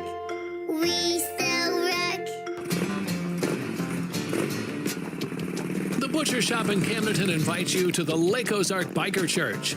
Services every fourth Sunday of the month, located behind the Butcher Shop in Camdenton. Feel the Holy Spirit at work and come have fellowship with the spirit of the Biker Church. The Butcher Shop is a strong supporter of the Camdenton Lakers, the Lake community, and our Lord Jesus Christ. The Butcher Shop, your home for lunch and dinner, meats, and pre-made goodies.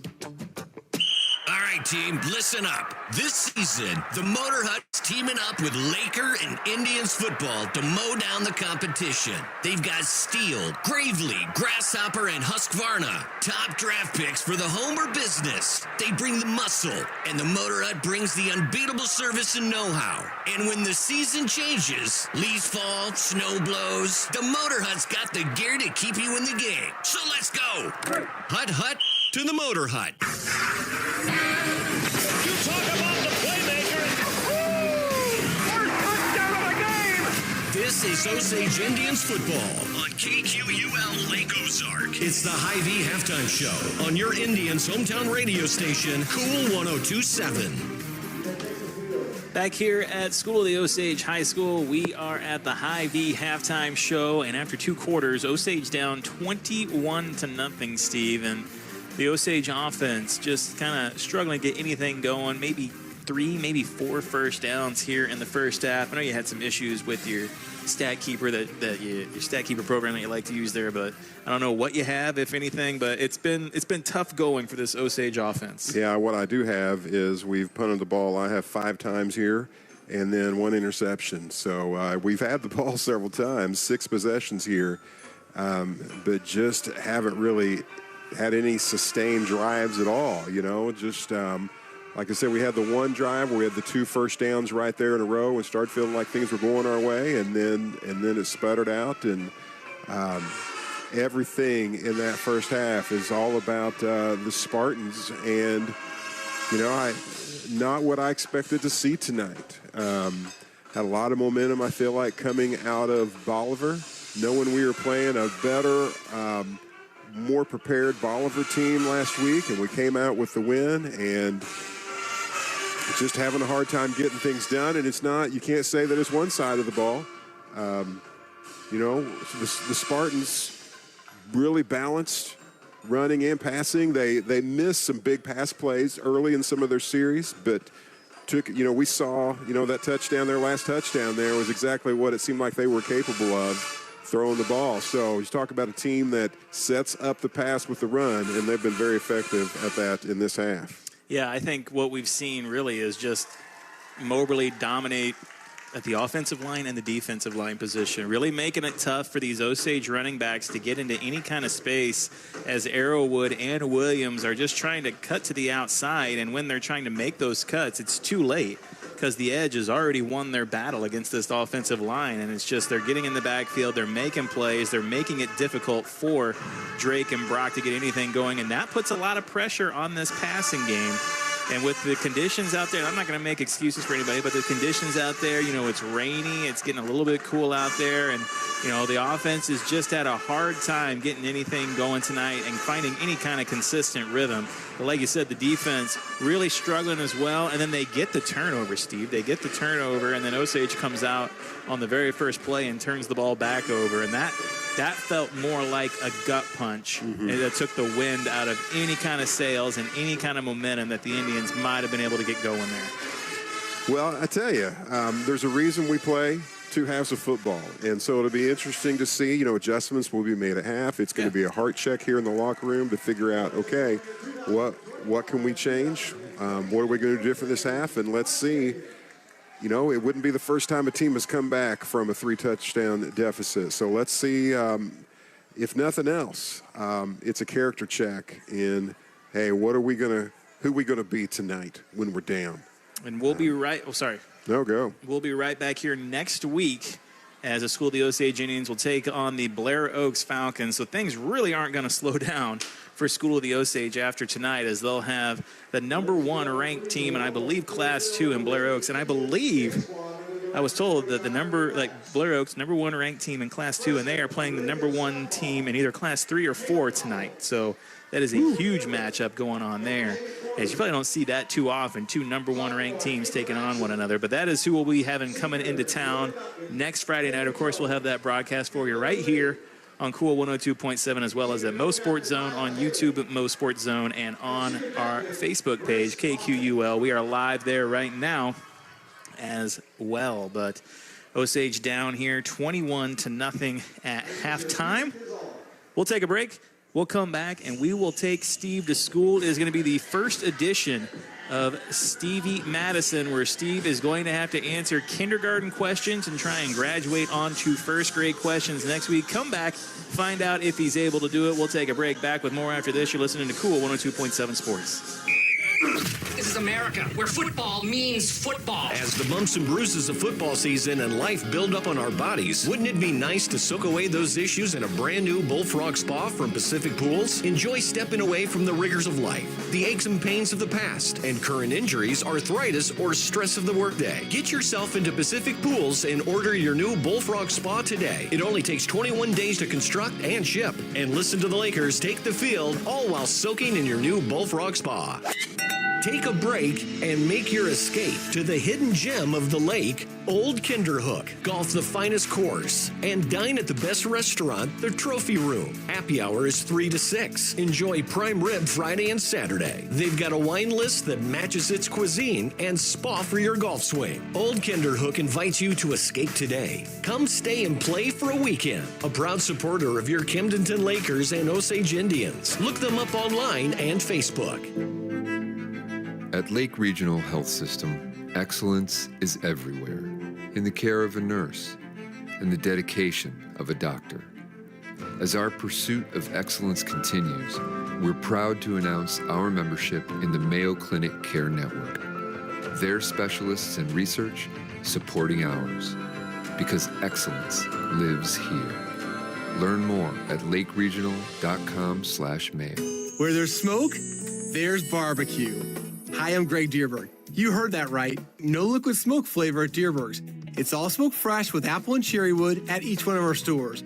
From brisket and wings to my personal favorite, smoked salmon. If you can smoke it, Bob's Barbecue has it. It's time to rethink your BBQ and try something truly extraordinary. Stop by and see what's smoking today. It's fresh, it's friendly, and for slow smoke barbecue, it's Dierberg's.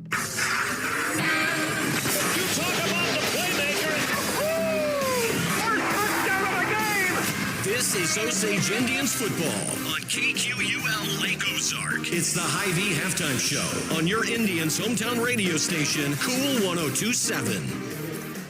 Back here in School of the Osage High School, we are down here at the football field. It is not great conditions, pretty rainy out here tonight. Good halftime show that we just saw here from the School of the Osage band, dance squad, flag corps, everything. And I think we kept the cameras up and going for that. And you can probably hear it in the background if you want a chance to see our band and see the flag corps and the dance squad and everything else in between. You can find the VOD on YouTube or on the KQUL Facebook site and take a look at that. They're doing a great job. All the extracurricular activities that go on here at School of the Osage do a great job. Coming up now, we have what is going to be the next hottest segment in Mid-Missouri high school football history. Steve, during basketball last year, Are You Smarter Than Steve was a sensation that swept the nation, Steve. I had people messaging me from New York City asking about it, from California asking about it. I had people pretty much all over the world asking about Are You Smarter Than Steve? So I had to find a way to top it. What I came up with is Stevie Madison. And Steve is going to go to school each and every week. He is going to answer questions from each grade, trying to graduate from that grade and move on to the next grade in the next week, which means this week we are going to start with kindergarten. But as a special treat, I went up to the elementary this week, Steve, and I sat down with some kindergartners, and they got to be the ones to ask you the questions. So without further ado, let's go ahead and hear question number one. All right, I'm here with Madeline Gwynn, and she has a question from kindergarten. What is your question for Steve? What starts a sentence? What starts a sentence? Okay, thank you, Madeline. All right, what do you got, Steve? So the question is, what starts a sentence? Yeah. Well, you should start a sentence with a capital letter. I'm sorry, we were looking for the letter S. Oh, you got it, Steve. You got it. I thought you were going to miss the very first one. Yes, thank you to Madeline Gwynn. That is the athletic director. Tom Gwynn's daughter came in. She did a tremendous job. She was a little nervous, but she got the question out. She did a great job. Of course, you can't hear it because of how we're set up. I'll have to listen to this later. Yeah, I'll let you listen in later. But all right, you're 1 for 1. Let's go ahead. Let's hear question number 2 now. All right, I'm here with my new friend, Jackson Berry, and he has a question for Steve. And what is that question, Jackson? What season is hot with sun and lots of leaves? Do you know the answer? It's summer. Do you think Steve will get it right? Yeah. I guess we'll find out here real quick. All right, so what season has lots of sun, it's hot, and has lots of leaves? Well, sun and hot, tell me. That's got to be summer. Listen, Jackson took some creative liberties with the end of that question. He was told what to say, and he threw the leaves in there at the end. I thought that might trip you up. Yeah, I was. What's up with the leaves here? But I'm going to go with hot and sun and summertime. That's right. Jackson Berry was tremendous, throwing that little twist there on the end of his question. Steve, you're 2 for 2. One more, and you graduate kindergarten. Let's go ahead and hear question number 3. For the final question, I am here with my new friend, Reagan Keith, and Reagan has a question for Steve. And what was that? Name 2 parts of a plant. Name 2 parts of a plant. Can you name 2 parts of a plant? Yes. Do you think Steve will get it right? Yes. Thank you, Reagan. Hey, well, the parts of a plant. Well, every plant has roots. That would be a part of a plant, right? Every plant has, a stem. Right? Petals, perhaps? That's 3 parts. Have I checked the boxes? I guess leaves. I don't know. Leaves, petals. I didn't look at the answer. I just figured you'd know. Oh, well, you good. think this is right? Good. So I don't have to quote the alphabet or anything or count to 100. That's what I practice. Well, there's always next week because, Steve, congratulations. You have graduated kindergarten and will move on to first grade questions next week. Oh, I can't wait. Do I get a ceremony? Do I get a little cap and gown? You are the smartest person alive, Steve. Now, Stevie Madison, 1 for 1. Congratulations to my broadcast partner. He is smart enough to graduate kindergarten. We'll find out next week at halftime if he can answer 3 first grade questions asked by first graders up at the Heritage Building. Had a lot of fun going up there and recording those, Steve. I'm not going to lie to you. Had a really good time talking. I floated the idea of just having kindergartners ask all the questions because they were that fun to talk to. I can't wait to listen. That's a hoot. Can you imagine if they were just like, if a train leaves New York at 10. And a train leaves L.A. What time do they meet? So they're just asking the questions. They don't necessarily have to answer the questions. I asked them if they know the answer. Okay. Do they? Because again, I haven't heard it. Do they know the answer, and you give them a chance to actually answer the question? Okay. Well, fair. I kind of wish I was recording when we practiced, because that was the funniest. Because they just were like, they would just answer the question instead of asking them. Are you scary to kindergartners, Craig? I don't think so. Okay, I feel like good. I didn't make anyone cry, so that's Now, a plus. the last one, Reagan Keith, is Yeah. that Nikki Keith's daughter? That is in our indeed. building? That Yeah. is indeed. She came in, and she had a lot of personality. Well, probably didn't fall far from the tree there, right there. She was ready to ask the question. And when she said, name 2 parts of a plant, I said, do you know the answer? And she goes, yep. And I go, good enough for me. She didn't make her answer. I didn't make her answer. She said she knew, and I believed her, Steve. Fair enough. Well, I'm going to go with that strategy next week. I know. Yep. Yes, sir. All right. So Steve passes kindergarten. We'll get you set here for the second half. Osage down 21-0 against Moberly, a score that maybe a lot of people were not expecting here tonight, especially after last year's game of 39-6 against the Spartans up in Moberly.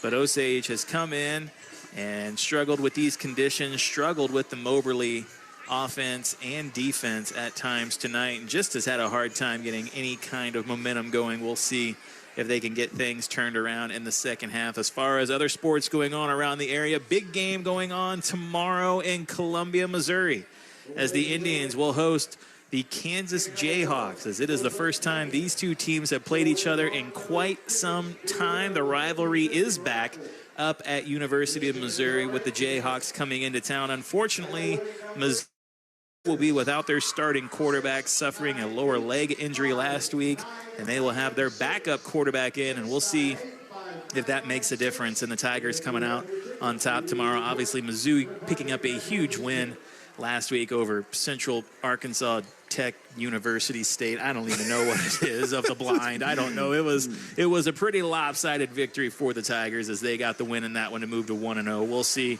if they can pick up the win and move to 2-0 against a pretty gamey KU squad. And anytime you can get a win over the Jayhawks, I'm going to consider that a victory in the books. Of course, no Chiefs game this weekend, because they're playing down in Sao Paulo, Brazil tonight. I'm looking at the score. Yeah. Shall we say it or not? I don't know. There's people out there taping it. Hey, if you don't want to know the score, you might want to press mute. I'm putting it out there. 5 seconds. We're going to say the score. 5, 4. Chargers lead 10-3 over the Chiefs.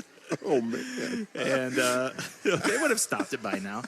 So the Chargers out in front down there. And remember last year, it was the Eagles and Packers that played down there, and the turf was all kinds of messed up, and it was a bad field. And, I mean, obviously we don't know. We're not watching the game here tonight, so we don't really know the conditions going on down there. But the Chargers out front as they near halftime down there. And then it is the opening kickoff for the NFL this weekend. All kinds of games going on, including the Seahawks and the 49ers, your team and my team, playing one another in the 3 o'clock slate of games on Sunday up in Seattle. That'll be fun. I just started my YouTube TV subscription, back up so I could catch some football this weekend. I'm looking forward to that, and hopefully I'll get to catch that 49ers-Seahawks game. A full weekend of sports, a full weekend of football, if you enjoy that sort of thing, as we careen towards NHL and NBA season starting up as well down the road.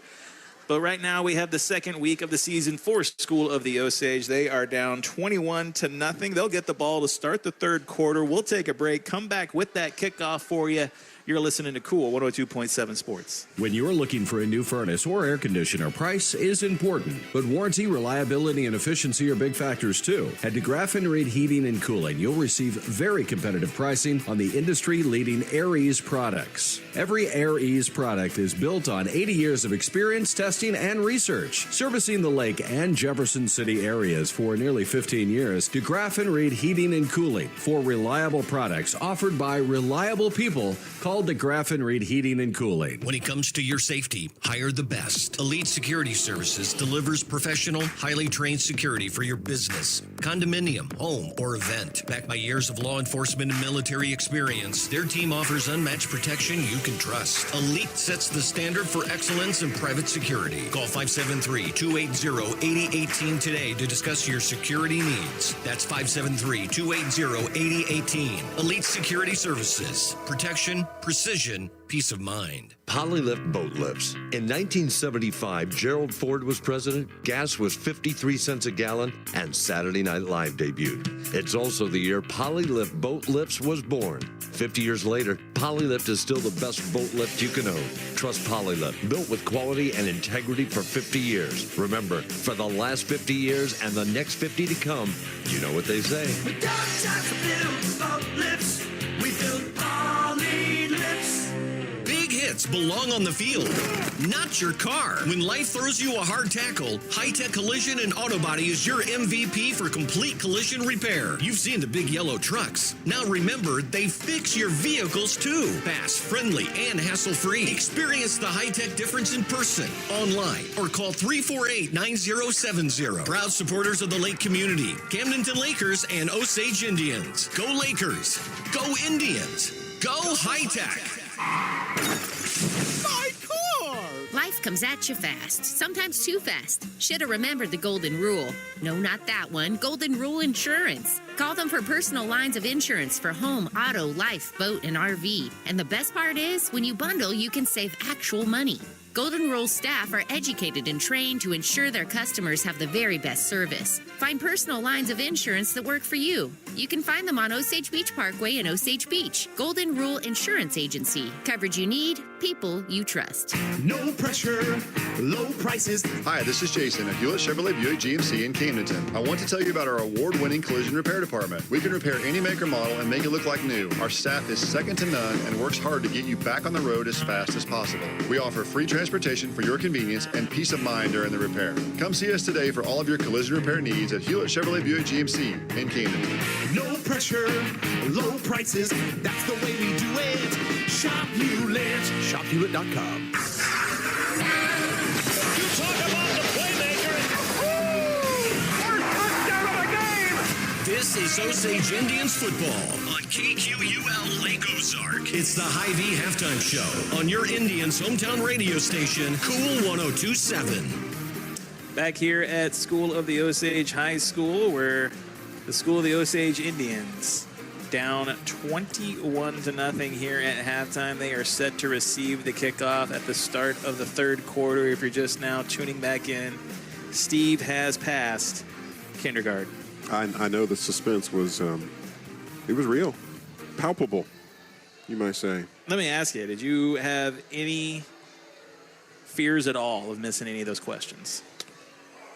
Well, before I knew the questions, certainly there was fear of like, oh my goodness, that would be really embarrassing to miss a kindergarten level question. Yeah. So there was that anxiety. But hey, it's all good. It's a fun time. You got it. I'm proud of you. But they're going to get more difficult. Well, fair enough. I can assure you of that. Fair enough. Probably for me, it was like 8th grade is when things got, a little tricky. For you, probably 4th, from what I've seen. 4th grade. Who was my 4th grade teacher? I think I had a Mrs. Smith in 4th grade. And I had Mrs. Smith's son, who was not the son of Smith, but that Gene makes sense. Smithson, yeah. Yes. Yeah. Hey, Greg, I'm looking forward to a different half. I just call me the eternal optimist, but I think we did not play great that first half, and we can certainly give Moberly some credit for our struggles, but I think we come out and we play a better half. The problem is being down 21-0, you got to play a lot better to come out a hole like that. I think we make some adjustments. I think we see a different Osage team here. Hopefully, we get the ball here. Hopefully we can get some momentum with a good positive drive and crack open that 0 on the scoreboard and build from that. Yeah, and one thing we haven't talked about, which is not a great thing, but we talked about the district realignment last week, but this Moberly team is in Osage's district. So this winds up being a district game as well. I know Osage had aspirations of doing well in the district, but a loss here tonight certainly chips into that. Hey, smart move. Yeah. Smart move by Colt Butler. Kickoff there. Heading towards the boundary of the out-of-bounds line, and Butler could have picked it up and ran it back, but he lets it go out, so that'll be a penalty and give us some pretty good starting field position. I think it comes up to, what, the 35? And do we have that? Yeah, I'm trying to see. Do we have the option to kick to receive again, perhaps, just so that maybe they move the ball back and then re-kick is where we're going. Okay.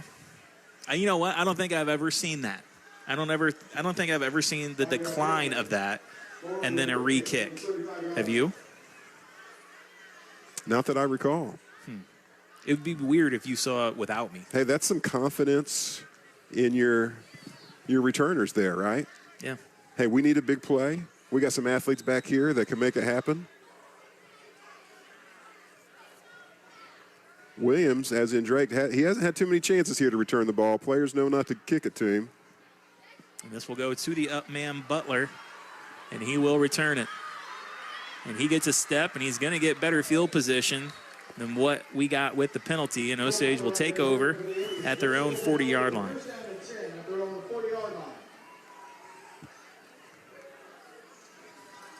Right. These young men are a proud bunch, and I don't think they come out here in the second half just ready to lie down. First and 10 coming up for the Indians. Maverick back in the pistol. He'll take the snap, hands it off. Brock Arrowwood right side. Cuts back inside into the pile. Gain of 4, it looks like. Ball getting to the 44-yard line. That's the Osage 44-yard line. Oh, they put it back just a little bit. We're going to say that's the 43 then. Forward progress, no more. So we'll call that a gain of 3, although, well, maybe we got 2nd and 6 according to the scoreboard. No one knows. Do the math. This handoff goes to Drake Williams. He'll cut to the outside, now back in, knocked down near the first down marker, going to make it 3rd down and short. And we wax poetic, Steve, well, I guess me maybe more so than you in that first half, about all these 3rd and longs that the Indians faced in the first half. And it just made it difficult to convert. Now they have 3rd down and 1, probably down 21-0 in 2-down territory here if you don't get it on the first play. Hey, and I like this. Hey, let's run the ball here. I like that. That first series of the whole game, we threw the ball twice in 1 run. We got 2 runs here with a 3rd in a very short yard. And Arrowwood, he hits the hole hard into Moberly territory, picks up the Pacific Pools first down, moves the sticks, and Osage on the move here. Ball at the Moberly 43-yard line. This is what we need. This is the kind of drive we need. All runs so far, all positive gains. Maverick takes the snap, hands this one off to Arrowwood again. Now he bounces out, cuts back in. Great move from Arrowwood past the first down marker. Stays inbounds, knocked down, but picks up enough for another Pacific Pool first down. Ball at the Moberly, we're going to say, looks like the 31-yard line. 26. Golly, I did it again. 26-yard line. Sorry, folks. That's as negative as I got new glasses. Golly. I got new glasses. Okay. 1st and 10. Maverick takes the snap. Fakes the handoff.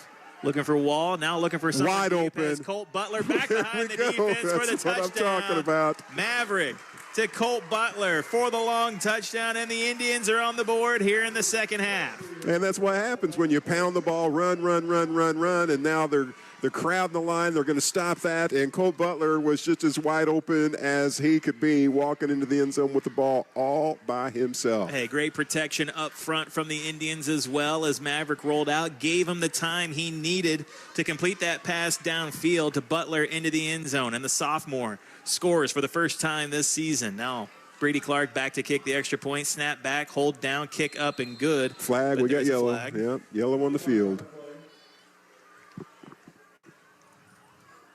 Against Osage. I think it's a chop block. That might be a long penalty.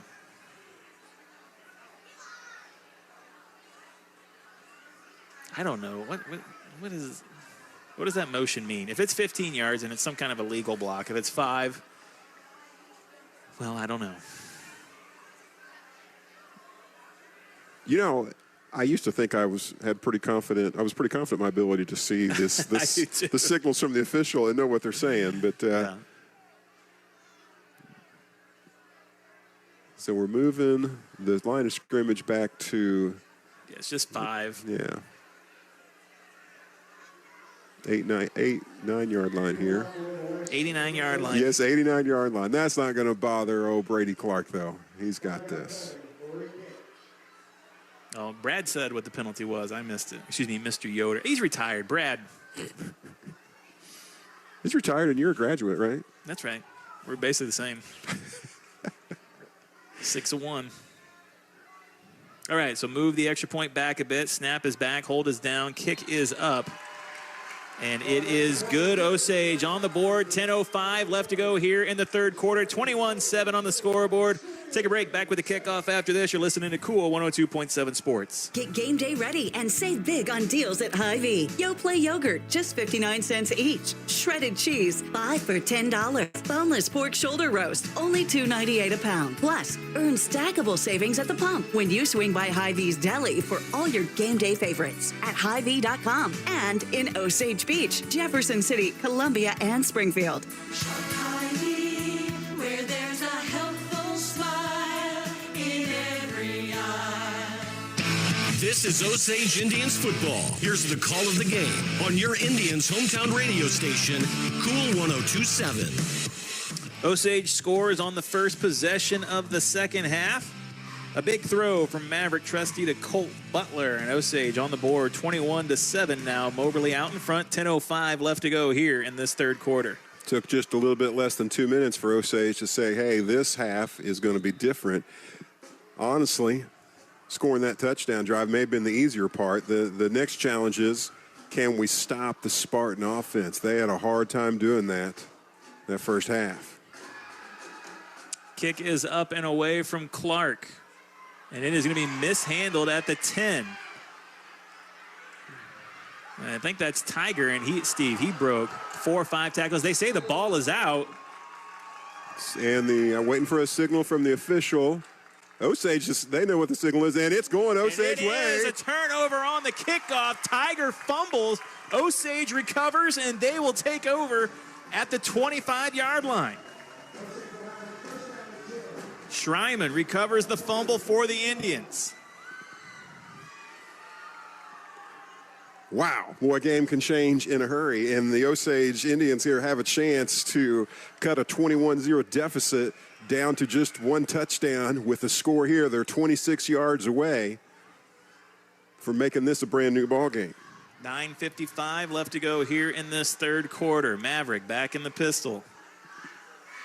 A little bit of motion pre-snap. And I'm going to say that's against the rules. Trusty the magician working his magic, as you say. Oh, no, it's going, I'm sorry. I thought we tricked him. An absolute roller coaster of emotion, Steve. I thought we tricked him. I've not been on a roller coaster like this since Silver Dollar City. You don't like roller coasters. But I went on a bunch at Silver Dollar City. Did you really? Yeah, but that little kiddie coaster doesn't count. Little teacups spinning around. All right, so we lost 5. 1st and 15 from the ball's at the 31-yard line. Handoff goes to Drake Williams, right side. Hits the hole, gets the yardage back, and some more. Make it second down and manageable now. Clock running, just under 10 minutes left to go here in the third. Ball between the 24, 25-yard line here. Nice to see Drake Williams getting some positive yardage here. Kind of running right on that edge, but then cutting it right up the field. Getting some good blocking there on that right side of the line. That's big old Charlie Crocker over there. Maverick back in the pistol, everybody in tight. This handoff goes left side now. Drake, not a lot of room to go over there. Skips out of 1 tackle before being knocked out of bounds. Gets to the 20, maybe crosses. Yeah, it crosses the 20 to, it looks like the 18. So 3rd and short. Hey, I like saying that. 3rd and short is what we're going for. Certainly much better than what we saw in the first half with multiple 3rd down and longs. Osage 7 for 11 on 3rd down conversions last week. They've struggled here tonight, but it's been long yardage situations. This one a 3rd down and 2 with 9:16 left to go. Maverick takes a snap, hands this one off to Arrowwood. He runs hard, through the middle. I believe he gets enough for Pacific Pool's first down. They'll give it to him. That'll move the chains inside the red zone. Brock going right up the gut there, just across the 15-yard line.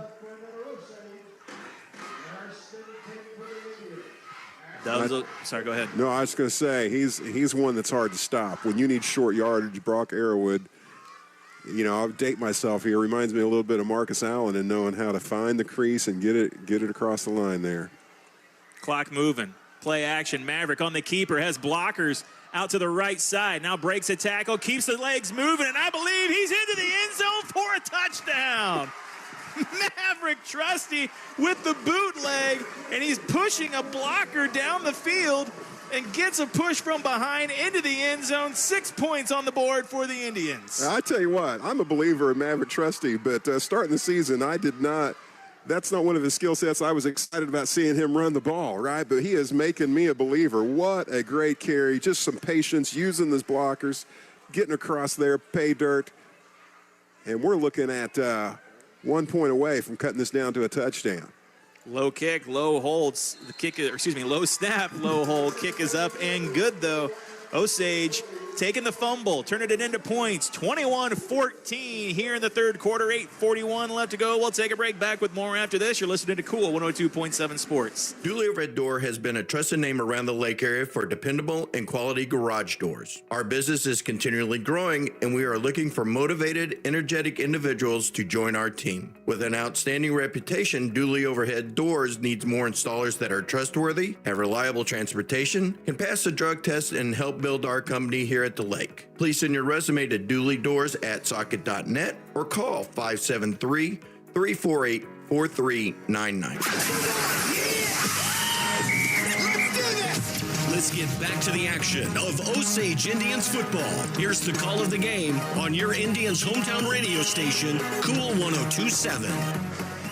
8:41 left to go here in this third quarter. Osage winning at halftime, down 21-0. The score now 21-14. A touchdown on the first drive, and then a fumble on the kickoff from Moberly, recovered by the Indians. And then Maverick Trusty, a huge run, putting it into the end zone to make it a 7-point game, 21-14. Brady Clark set to kick this one away. Hey, and the Spartans starting to seem like, hey, this feels a little familiar. They were up late in the first half last week and lost that one in the second, and feel a little bit different here. But now a big return from Tiger. And he gets some separation, and he gets into Osage territory. Down the sideline he goes before being tackled by Ethan Wall. And that huge return is the answer that the Spartans need. They take over deep in Osage territory after that return. Yeah, they get the short field that Osage had just a few moments ago. Their drive's going to start at the Osage, it looks like, 26-yard line. And that is just what the doctor ordered for a Moberly team that was hemorrhaging. Oh, it was a nightmare start to that second half for them. But like I said, there's the big play they needed. And here's Osage with a short field, but we got to defend this if we're going to keep this momentum on our side. 8:28 left to go here in the third quarter. Moberly takes over for the first time in this second half. Smothers under center. Takes a snap, hands it off. No, keeps it with the option. Now the pitch goes out, and that's Tiger being spun around just near the sideline. Crosses the 20, about the 19-yard line. Yeah, going to be about 2nd down and 2 here as they step into the red zone with that 8-yard run. There's that triple option. You used to see that a lot more frequently in the collegiate game back in the day, and really a lot of teams went away from it, and now it's starting to come back more and more. But you just see that fake handoff up the middle. The quarterback makes the call, and then rolling out to the right, pitches it out to Tiger. A pretty good idea there from Smothers. Now Smothers going to hand this one off up the middle on that triple option that we just talked about. And they're going to get, they needed 2, got 3. That'll be enough to move the chains for the first down. Just wouldn't go down. He was getting contact right at the line of scrimmage and just kept driving those legs. Clock continues to move. 7:42 left to go here in this third quarter. Ball at the 16-yard line, 1st and 10.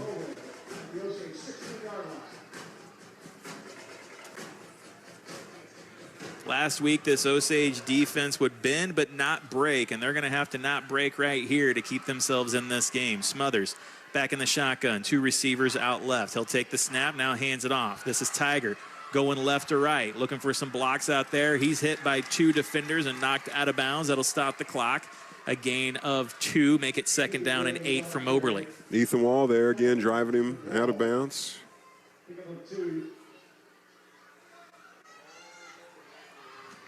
And Wall and Tiger, they might be on each other's Christmas cards list after this game. They have come into contact with one another quite frequently. Second down and 8 for the Spartans. Looking to throw. And that pass is tipped, knocked up in the air, and falls helplessly to the turf, incomplete. But a great job there running on the edge. That was Drake Williams that jumped up, knocked that pass out of the air. And if it had taken a fortuitous bounce towards an Indian, that would have been a turnover. Instead, it falls right to the mat. I don't know. It felt like there were 3 or 4 or 5 Osage Indians trying to, with that ball close to the grasp, just couldn't get the timing quite right. Fell kind of right in the middle of a hole where the Spartans come out pretty lucky on that one. 3rd down and long now for the Spartans inside the 15. Probably 2-down territory here. Not likely to kick. Two running backs. Flank Smothers. He'll take the snap, now hands it off. Tiger looking to go left. Has some blockers out there, but good push up front from the Indians. Bringing down Tiger after a gain of 1. That'll keep the clock moving, and it'll be 4th down and 7 for the Spartans. A big play call here from them. Ball what looks like about the 13-yard line. I thought you were doing something cool there. Ball what? No, just saying where it's at. So what do you do here? Well, if you trust your kicker, you kick it, but I don't think Moberly has that kind of faith from this distance. Instead, they're going to come out and go for it. 4th down here for the Spartans. Smothers under center. Maybe he tries to draw the Indians off sides with a hard count. No, instead he snaps it. It's the option. He keeps it himself. And he's going to just plow over the defender and just run right through him and pick enough. Needed 7, got 8. That's enough for a 1st down. A hard run there from Smothers. He had no inclination to give that ball out there, Steve. He had kept it, or he had his mind made up early on. He was keeping that football. Ball right at the 5-yard line, so it's 1st and goal here with 6 minutes and change here left in this 3rd quarter. Huge 4th down conversion there. Smothers in the shotgun. He'll take the snap. Hands it off. This is Graves up the middle and spins into the end zone for a touchdown. So an answer. Osage puts up 14 straight points. Moberly gets the huge kick return from Tiger, and then Graves puts it in the end zone after a 4th down conversion. This lead back to 13, extra point pending. 21 points scored in the first half, and now we've had 21 points scored here in this 3rd quarter alone with just under 6 minutes left to go, assuming that they get the point after. And they do. They do, and that'll make it 28-14 here in the 3rd quarter. We'll take a break, come back with the kickoff after this. You're listening to Cool 102.7 Sports. This is Anna Marie Hopkins with Smarter Move Real Estate Group, powered by Ozark Realty. Now is the time to make the smarter move, and let me help you with your real estate needs. Whether you are buying or selling at the Lake of the Ozarks or anywhere in mid-Missouri, call me, Anna Marie, at 573-544-3587. I can prove there's a smarter move. She can prove there's a smarter move. This is America, where football means football. There's only one place to hear Osage Indians football. Back to the game on your Indians' hometown radio station, Cool 102.7. 14 straight points from the Indians. Moberly puts an answer up of their own on this drive. Graves gets it into the end zone, puts the lead back to 14, 28-14, 5:54 left to go here in the 3rd quarter. Moberly set to kick it away to the Indians.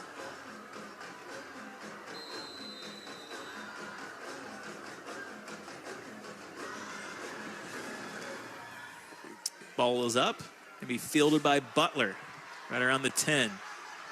Butler will run into a tackler and a blocker, and that allows the Spartans to get there in time.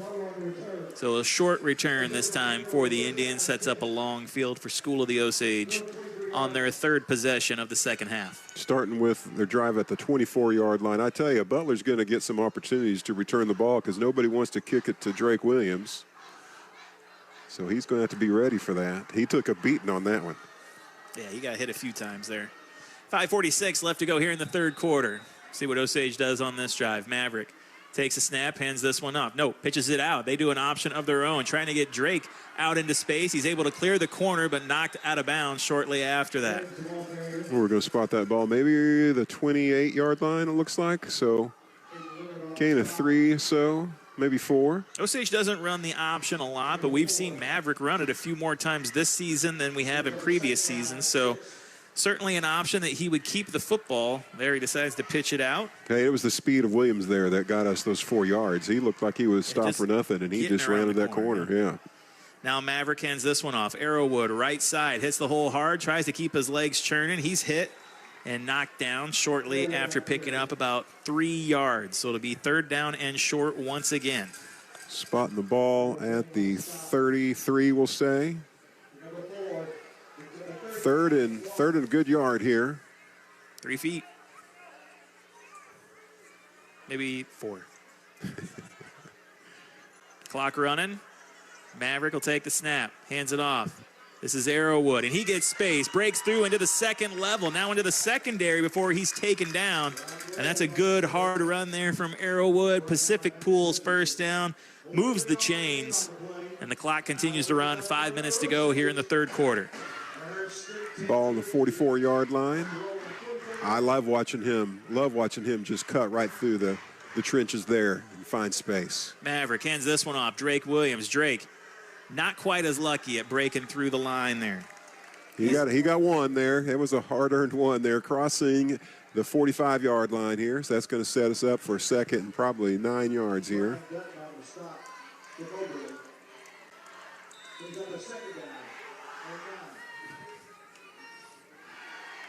Some type of official's timeout. You know, we got an opportunity on that Maverick Trusty Run. I'll have to go back and take a look at the number on that train, but we have a couple options for the tomahawk chop steak block of the game, brought to you by the Butcher Shop, as Maverick had some big boys running out in front of him when he punched it into the end zone on that last Osage drive. That's not something that teams are probably looking for from us, but they will be now. Great, well-designed play, well executed. Maverick looking to throw, gets it out quickly, but it just off the hands of Schreiman, incomplete. And that'll bring up third down and long. Not what we wanted to see. That feels a little bit like what we were doing to ourselves in the first half. Scoreboard says 3rd and 8. I'm going to call it 3rd and 9 here. Ball right on the 45-yard line. Bringing in the extra receiver. Dubs checks in as Arrowwood comes off the field.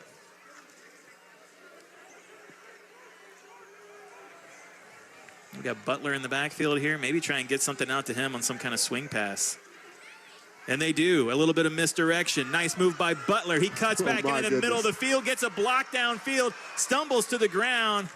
But the big pickup there from Butler, it's enough for Pacific Pools first down, and that moves the chains deep into Moberly territory. Hey, that was a beautiful cut up the field by Butler there. It was really him against a defender, and he had to make him miss, and he did. And then we got Dubs down the field, getting a good block, getting him a little extra real estate. Ball there now at the Moberly 28-yard line, 1st and 10. That's a big conversion.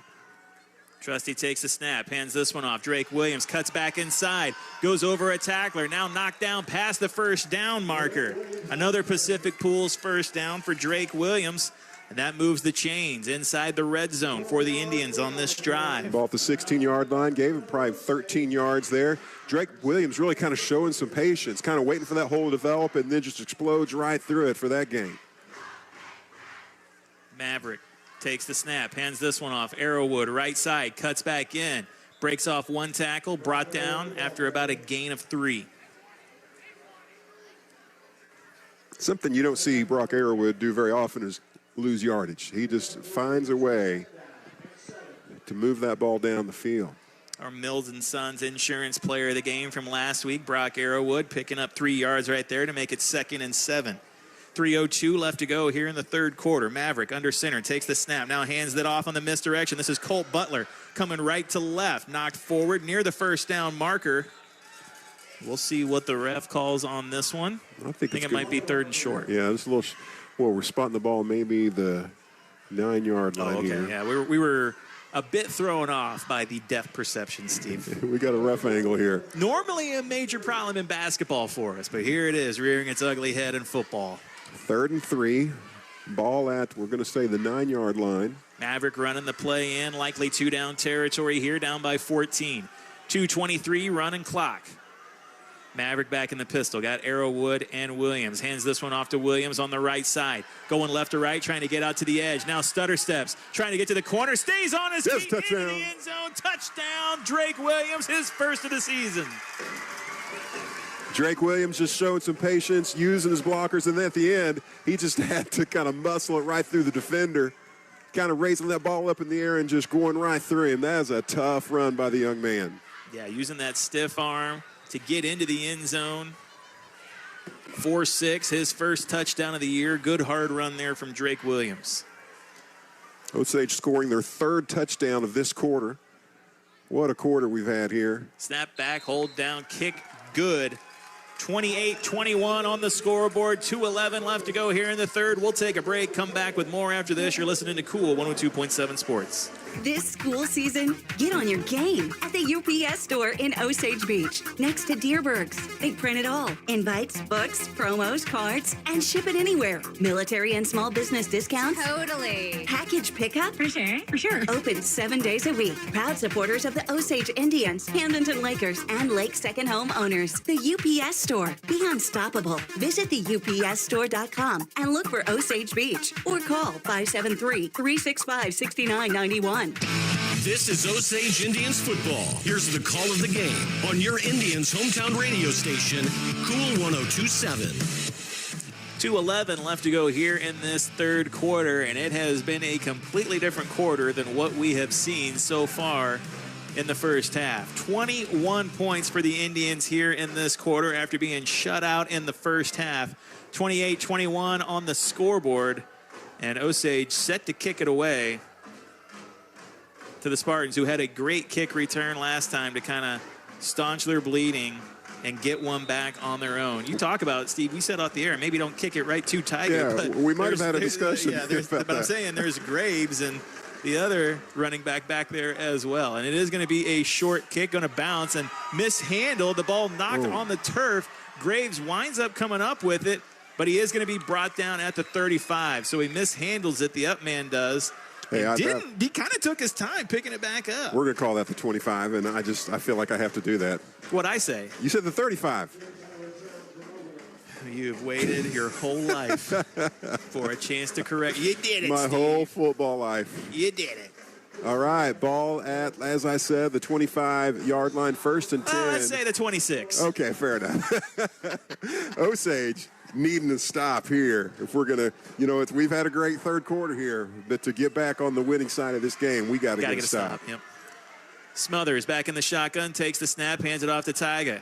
He goes, it looked like he was going to go right, went back up the middle, knocked down after a gain of about 2, makes it 2nd down and 8. Ball at the 30 here. Just a little less than 2 minutes left in this 3rd period. Thanks for reminding me to start the clock. 1:45 left to go. Our clock on the stream will catch up in due time. Smothers back in the shotgun, 2 receivers out left. Takes the snap, now hands it off to Tiger. Going right side, breaks one tackle, keeps his feet churning, gets enough for the 1st down before he's taken down. That'll move the sticks. Needed 7, got 9. Ball on the 38-yard line there. Eric Murphy there. Part of the tribe bringing him down. That's a player that we've said his name throughout the last few seasons as well. He's a senior this year, but he's played some snaps the last couple. I remember him as a sophomore making some plays, Steve. A low snap. This one goes right to the running back. I don't think that's, that was right to Smothers, excuse me. So Smothers takes that snap, and it's a design keeper for him. He picks up 5. Ball at the 44-yard line, so we're going to say 2nd and 4 or 5 here. 50 seconds left in this 3rd period. They're going to have to get another play off here.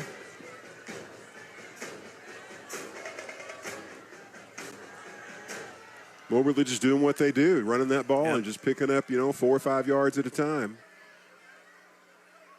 Smothers back to throw. Now chased from behind, rolls out of the pocket where he's hit by a wall and knocked out of bounds. We got yellow on the field here. I don't know if this is maybe going to be a late hit, maybe a little contact once he crossed that white there. Yeah, I think Wall might have thrown him down after he was already out of bounds. That's going to add 15 to what we see already. They just crossed, personal foul against Osage there. The ball was at the 49-yard line after that run. And we're going to tack another 15 there, so we're going to look at somewhere about the 36-yard line. Osage 36. Oh, a little further than that. 34. 34. 49-34. Maybe you won't pass 7th grade. I don't know. Boy, on that play, big O Charlie Crocker right in the quarterback's face, and thought maybe he kind of jumped up to try to block what he thought was going to be a pass, and it just gave the quarterback here just a chance to kind of escape. 25 seconds left to go here in the third. 1st and 10 inside Osage territory now. There's that triple option. And Smothers is going to wind up keeping this one as he had no lane to pitch it out to Tiger. And that's likely going to be the last play of this third quarter. So a wild third quarter. It was 21-0 at halftime, and we will leave the third quarter and head into the final quarter of play with a 28-21 score on the scoreboard. Osage down by 7. We're going to come back after being down by 21 at halftime and try and win this game. We'll see if they can do it. We'll take a break. Come back with the fourth quarter after this. You're listening to Cool 102.7 Sports. Fiber Steel Boat Lifts, delivering quality boat lifts that won't sink your budget for over 35 years. Proudly backing our Camdenton Lakers and Osage Indians, Fiber Steel covers the entire lake. Military discounts? You bet. Easy online shopping at lakeboatlifts.com? Absolutely. Or just tell your smartphone to call Fiber Steel Boat Lifts. There's only one, just past Bridal Cave on Old 5. Look for the palm trees. Open Monday through Friday, 8 to 5. Call, click, or come in. Fiber Steel Boat Lifts. They've got your boat covered. Let's get back to the action of Osage Indians football. Here's the call of the game on your Indians' hometown radio station, Cool 102.7. Back here at School of the Osage High School, Craig Allen alongside Steve Adams, Chris Boom Boom Cannon back in the studio for us. We have 3 quarters of play in the books here between School of the Osage and Moberly, a district matchup between who might be the 2 best teams in the district from what we're seeing here tonight. Osage down by 7, 28-21, 12 minutes left to go on the clock. It is going to be 2nd down and 10 for the Spartans on their drive into Osage territory. Smothers back in the shotgun, has both running backs next to him. Now he will hand it off. This is Graves through the middle. Or that might be Tiger. Yes, that was Tiger through the middle and knocked down. But gets about 5 to set up 3rd down and short. Let's say 6. Yeah, spotting that ball at the 28-yard line here. Maybe the 27. 3rd down and 3. Just here at the start of the final quarter of this contest. Big 3rd down play. Smothers under center, takes the snap, hands this one off up the middle to Graves, and he has got some space. That's enough for a 1st down before being brought down inside the red zone. Getting the ball, I'm going to say, the 16-yard line here. Boy, if it's not Tiger, it's Graves. That's quite the double-headed monster here running the ball. Ball at the 17-yard line, 1st and 10. Clock running. I'm a little bit behind on the clock on the stream. I'll try and catch it up. 11:10 left on the clock here in the 4th quarter. Clock is running. 1st and 10 inside the red zone. Smothers gives the pitch out to Graves. There's good pursuit by Schreiman, and he knocks him down on the turf. Did a good job of taking out his legs there. Ball at the 13-yard line, so gained a bit here. 2nd down, and I'm going to say 6. We'll see what the scoreboard says. Schreiman, man, just a fearless player, man. He puts his head in there. It doesn't matter what's coming his way. If it's his job to bring it down, he's going to do it. Big interception and touchdown for Schreiman last week down in Bolivar.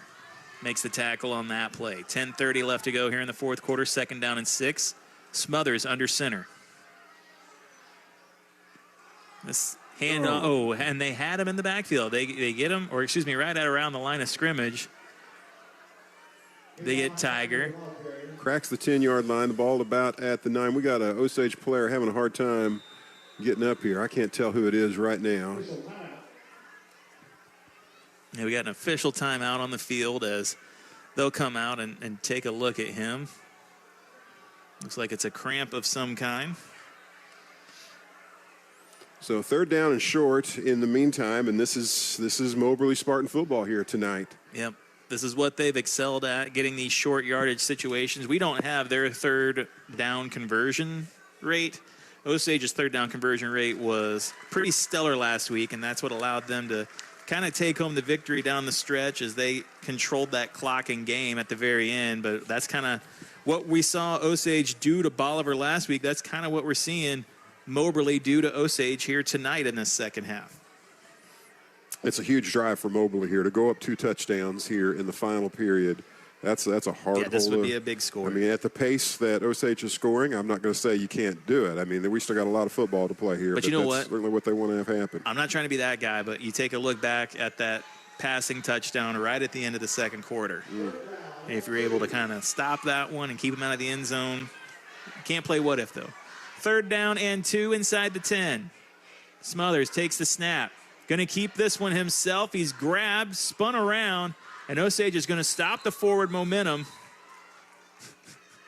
A lot of extracurricular activity there between Smothers and the defense, but that'll be 4th down now. They say maybe a loss of a yard there. So it'll be 4th down and 3 coming up for Moberly on this drive. And if you thought 3rd down was a big play, do I have news for you on this one? We haven't seen Moberly go with a hard count once tonight, Steve, and this seems like the most prime opportune time to do that, doesn't it? Well, the playbook, I feel like, is wide open. I mean, they've kind of had their way with the run tonight, so they've got that, but we're going to be crowding the line of scrimmage, putting a lot of guys in the box, so you might be able to get an easy pass in the end zone as well. Instead, they hand it off, and this one's going to be Tiger, and he is going to walk into the end zone for a very easy touchdown on 4th down. And I know that their 4th down conversion rate tonight, has been really good. And right there, they convert 4th down into a touchdown. Yeah, well-called play, and obviously perfectly executed. Anytime you can walk into the end zone like that, something's gone right. So they're going to be up by 2 scores here, or 2 touchdowns anyhow.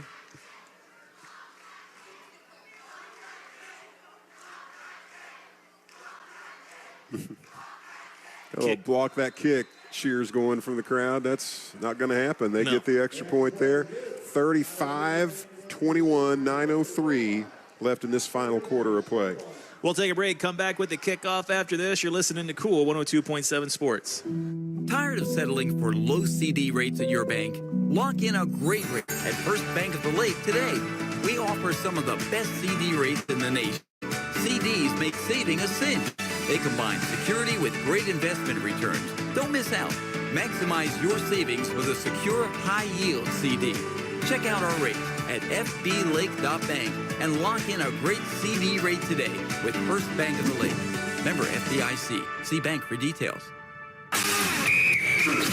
This is America, where football means football. There's only one place to hear Osage Indians football. Back to the game on your Indians' hometown radio station, Cool 102.7. So an answer from the Moberly Spartans on that drive to make it a 14-point game once again. 35-21, 9:03 left to go on the clock here in the 4th quarter.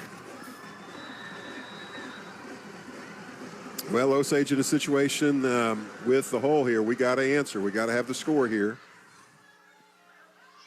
Low driving kick to Butler, and that ball goes out of bounds. Second time tonight Butler's let that happen. Again, they're trying to avoid giving that ball to Drake Williams, and they're doing a great job of pulling that off. Colt Butler just follows that ball right out of bounds here. Now, last time we re-kicked, it looks like maybe we're getting ready to huddle up. I don't know. Yeah, I think we accepted it that time. Yeah. We accepted that the procedure was illegal. Brought to you by Judge Judy. The most famous judge. Well, second to Judge Wapner, I would say. I was going to say Ito, but okay.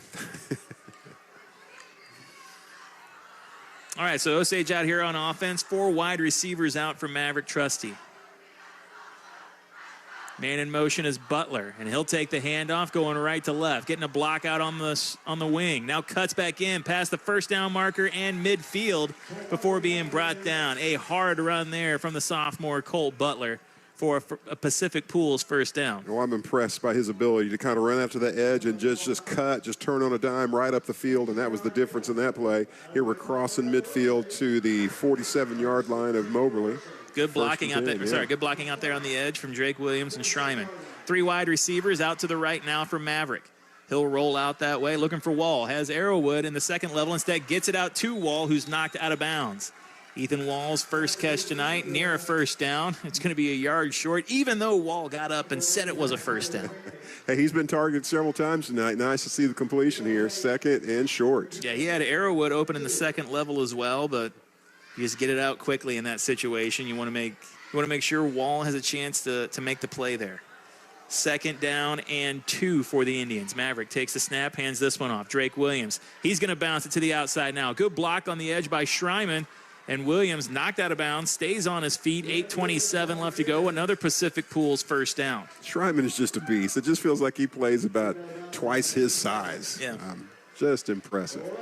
Can you imagine if I played twice my size? It scares me. Stay put, Marshmallow. Ball at the 28-yard line of Moberly. Osage moving the ball in a hurry. Maverick takes the snap, hands it off to Arrowwood. Good cut back up the middle. He's into the second level. Now splits a defender inside the 10, inside the 5, knocked down at the 4. A good hard run from Brock Arrowwood. Oh, man, just showing patience and, man, just you can't coach that, right? Just knowing when to cut and when to move and groove, slicing and dicing right through the defense. Ball at, we're going to say, just inside the 5, maybe the 4-yard line here. First and goal. From the 4, Maverick takes a snap on this one. Fakes the handoff. He's going to keep it himself. No cuts way. Back in. Stretches towards the end zone. Touchdown. They give it to him. Maverick Trusty with 2 rushing touchdowns on the night. I had that. Did you? I wrote Someone's that down bingo before the card game. looks amazing right now. With Maverick Trusty, 2 rushing touchdowns. Wow.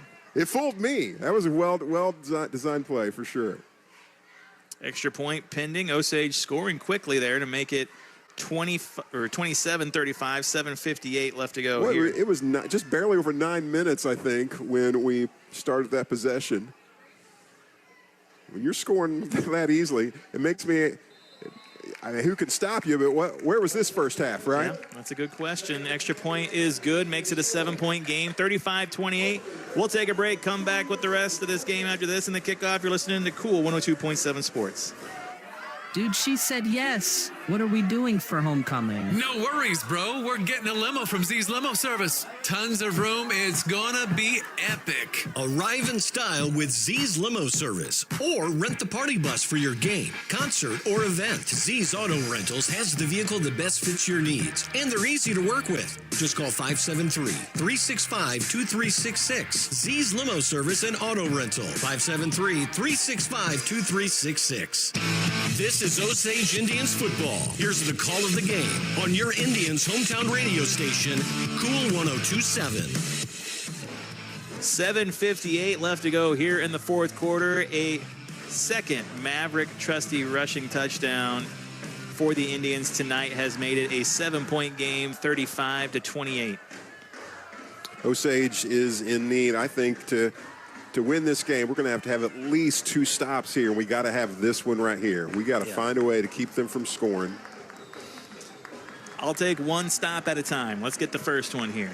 Brady Clark set to kick this one away, but the running game tonight for Moberly has been tough. Short up kick. That ball bobbled once again by the return team on the up man. Listen, that is an underrated skill from Brady Clark, just to put that ball with the correct amount of spin in the right spot to where it makes it very difficult to return. And that's a great kick. Moberly has to start from their own 25 here. This defense last week, bend but didn't break. They've broke a few times tonight. Going to have to come up with a play here on this drive. Yeah, Brady Clark just doing a great job of keeping it out of Tigers' hands on these kickoff returns for sure. One wide receiver out, everyone in tight for Moberly. Smothers back in the shotgun, takes the snap, hands this one off. Going right to left is Tiger. Ball came out, but I think it was whistled down. Yeah, the play was blown dead, I believe. Osage saying it's ours, but I don't think that's going to happen. Yeah, play was called dead here. So the ball at, we're going to say the 29-yard line, second, and we'll call it 6. You know it didn't happen when you don't hear the Steve Adams, whoa! That's what you got to listen for, folks. That's right. Train your ears. 2nd and 7. Clock's running. 2 receivers out left. Everyone wide out left for this Moberly offense. Now Smothers goes under center. Takes the snap. Flag. We got yellow in the air. Ball on the ground. Ball on the ground. But quickly recovered by Moberly. And I think you might have been able to call a face mask there. But instead, there's a flag and a big loss of yards on that play. We'll see what the call is. It's against the Spartans. I saw that. Illegal shift. Coach Jolly's going to decline it with the fumble and the but the big loss. So it'll be 3rd down and 10 now for the Spartans. Clock, I believe, will be wound up.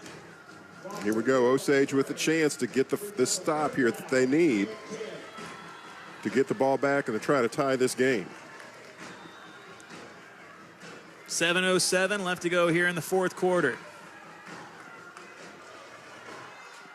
2 wide receivers out right for Smothers. He's got everyone in tight on the left.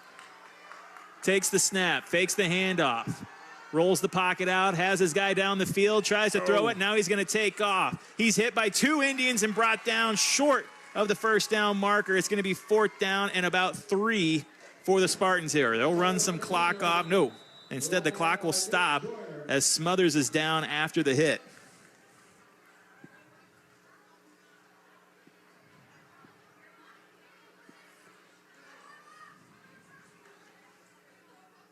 So with the hit there, Smothers still down. We'll take a break, figure out what's going on here, and come back and see what Moberly does on 4th down. You're listening to Cool 102.7 Sports. Wild Ozark Flowers is where beauty meets horsepower. A full-service florist with locally grown blooms, custom bouquets, and resin keepsakes. Plus a one-of-a-kind flower bar for creating something personal. And while the arrangements are being crafted, Ration Supply motorcycle gear is right there for riders who live the lifestyle. Delivery available or stop by behind Starbucks in the Stonecrest Mall. Wild Ozark Flowers, 573-552-8420. Got a trailer that's busted? Can't haul it? Can't fix it? Can't even figure out where to start? Time to call DL Truck and Trailer Outfitters, where problems meet solutions and you're treated just like family. Whether you need a trailer rental, parts, repairs, or a brand new rig, DL Truck and Trailer has you covered with the largest parts inventory around and 6 service bays with factory-trained techs who know trailers inside and out. And if your trailer's stranded, no worries. They'll come pick it up for you. They even offer delivery on sales and rentals. It's convenience, experience, and real customer care all in one stop. And if you got a trailer you don't need, they'll buy it or take it on trade. Find them at the Highway 17 and Highway 54 junction, right between Jefferson City and the lake. DL Truck and Trailer Outfitters. They don't just fix trailers, they solve problems. Let's get back to the action of Osage Indians football.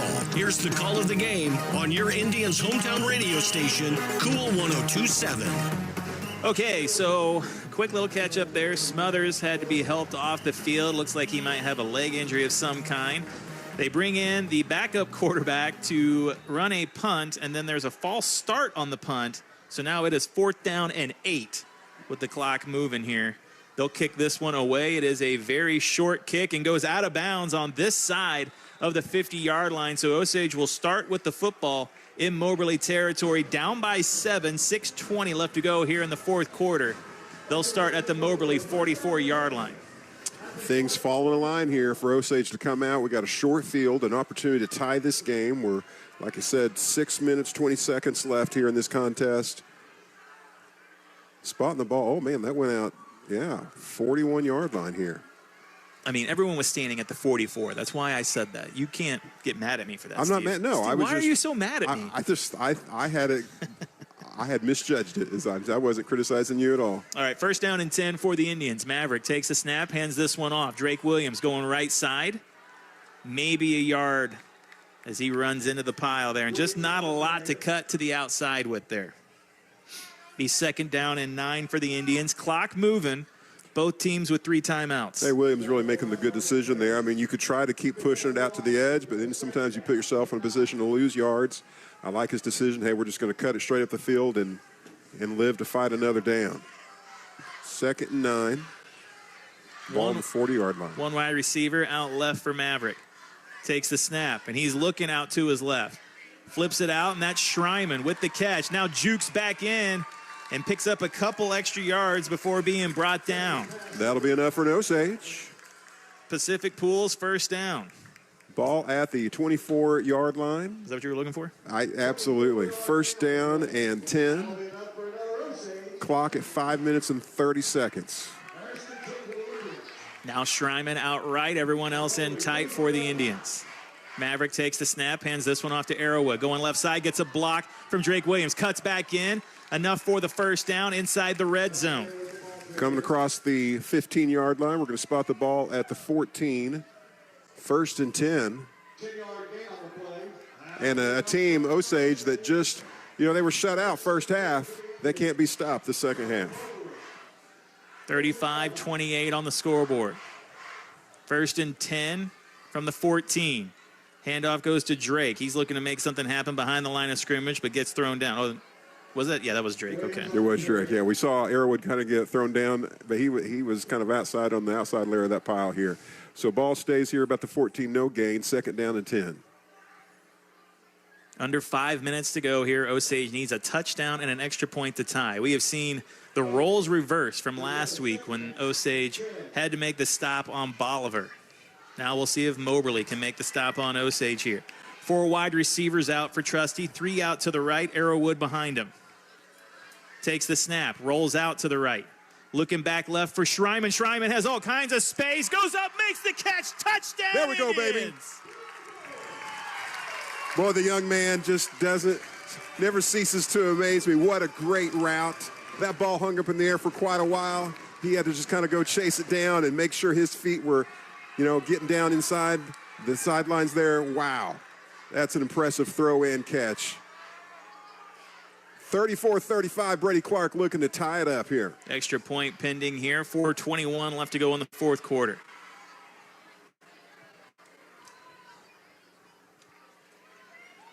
Snap back, hold down, kick is up, and it is good. Osage has tied this one up with 4:21 left to go in the 4th quarter. We'll take a break, come back with the kickoff after this. You're listening to Cool 102.7 Sports.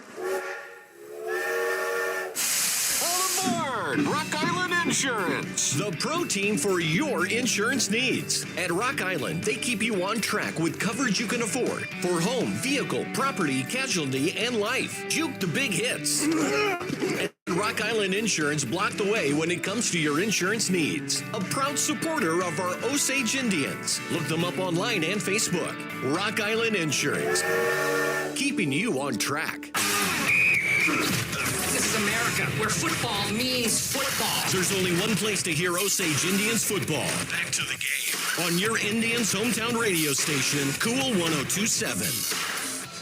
4:21 left to go in this one. It is tied up at 35. A touchdown throw from Maverick Trusty to Hunter Schreiman. And we are tied up after a 21-0 score at halftime. 4:21 left to go here in the 4th quarter. Indians set to kick it away to Moberly. And it does not look as though Moberly's quarterback Smothers is going to make it back onto the field. He is still being tended to on the sideline. Osage scoring 35 points all in this half. Kick goes to the up man, and he is quickly out of bounds. Just 2 seconds off the clock. So with 4:19 left to go, Moberly will take over at their own 31-yard line. Osage got that first stop, able to tie the game. They got to have a stop here. If Moberly's able to sustain a drive like they have several other times in this game, they could walk out winners right now in walk-off style. Osage needs the stop to get the ball back. And, with a kicker like Brady Clark, we don't even need to go the whole field. Let's see what can happen here. I would say Moberly is likely going to keep it on the ground here with their backup quarterback in. Now, the handoff going to Tiger. Going left to right, right to left. Gets about 5 yards before being brought down. Ball crosses the 35-yard line. Second and about 5 here. 4:04 left in this final quarter. Backup quarterback is Nolan Samuel, a 5'11 senior. Plays linebacker as well. He's taken over command as Smothers is still on the sideline being looked at. Second down and 5. Samuel under center. Takes a snap, hands this one off up the middle. Gain of about 3 before being brought down. And now a huge play. Third down for the Moberly Spartans. If Osage can get a stop here, they could potentially get them off the field. Moberly has been great in these short yardage situations tonight.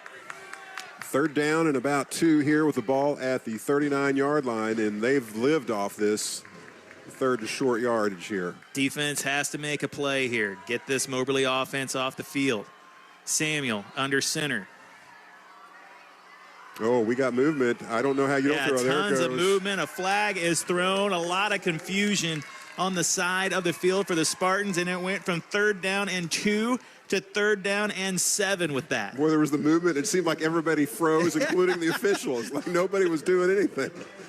So, you know, as your play-by-play, you call what you see, and you see the movement, but you don't see the flag, and so you're just like, well, you have to call that, right? Ball at the 34-yard line, 3rd and 7, changing everything for the Spartans here. With their backup quarterback, I would think their options are limited. They're going to look to throw. Yeah.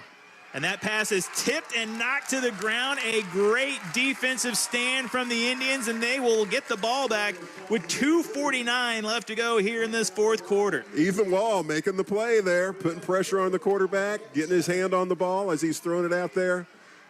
The man is a game changer. So 4th down and 7, and Steve, that false start looms super large now as they are in a situation where they are going to have to punt this one away. And it was not a great punt last time, as Smothers is also their punter, and Samuel is out there to kick this one away. He'll take it, quickly kick it away. It is a low line drive kick, takes a bounce before being fielded by Schreiman. And now Schreiman will hang on to it before he's brought down. 2:40 left to go. Osage will take over at their own 35-yard line. Schreiman, man, he just picks it all up. If it's coming his way and he can grab it, he's taking it, and he's going to try to get a return. That's a tough situation to be in as a punt returner, too, because the ball's just right there, but if you let it go, more time comes off the clock. It could be down. Another Spartan here, hurt, going down. That's Tiger.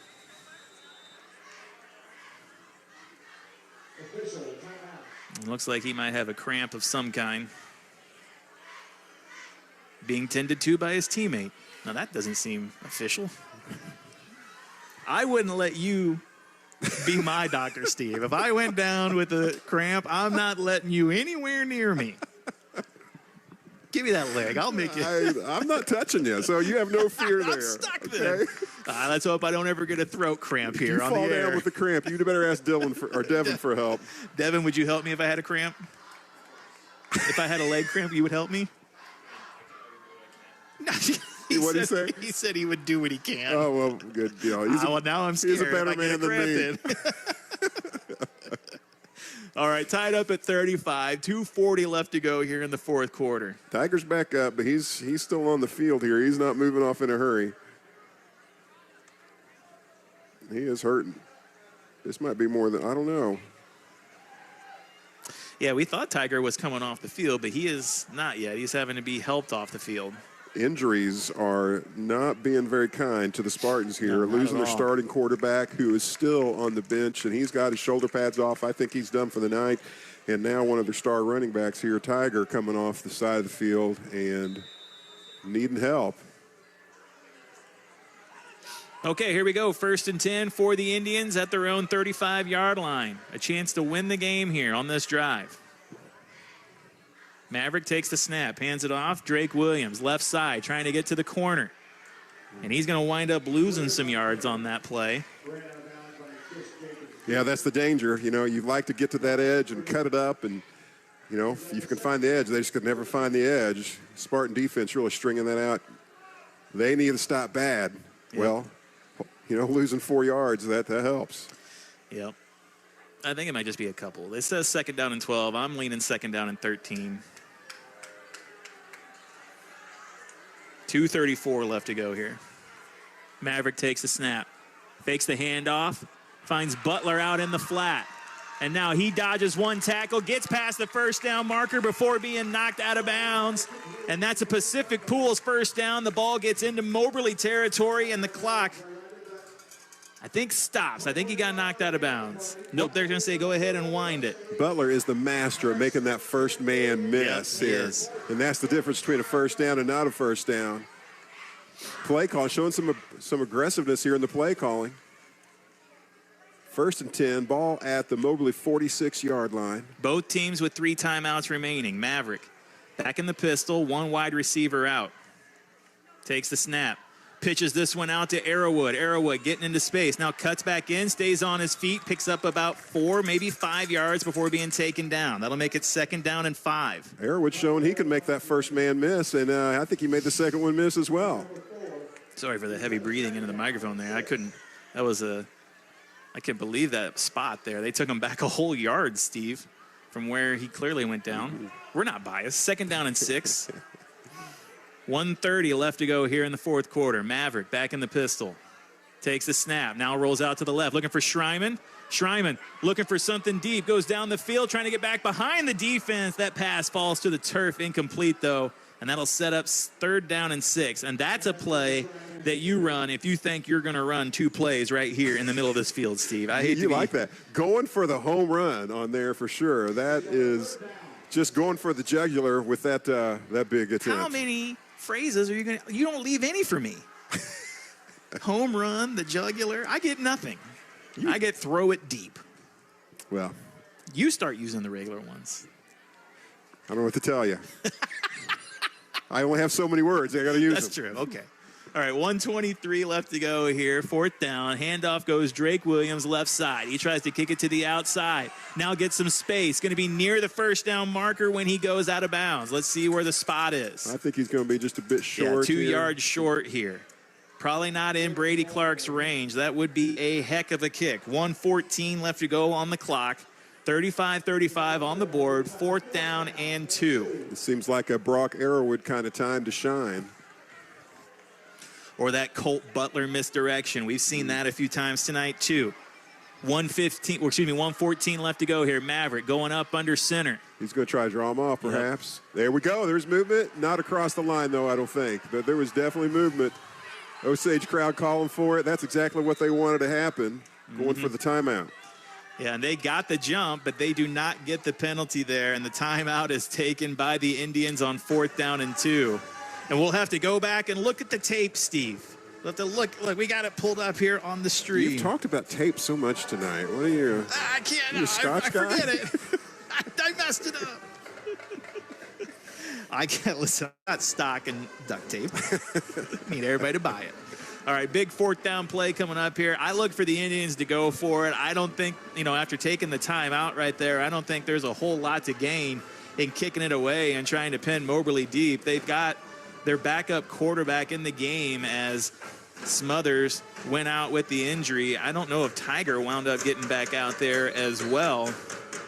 He suffered a cramp or injury of some kind at the start of this defensive drive, and it looks like he is not back out on the field yet either.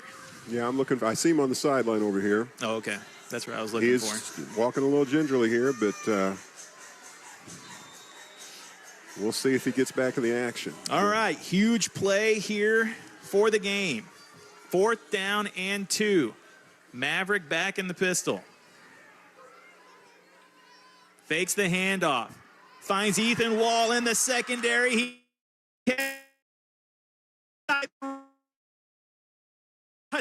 plays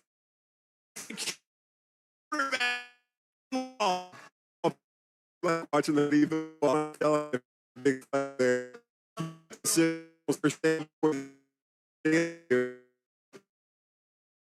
Today here 15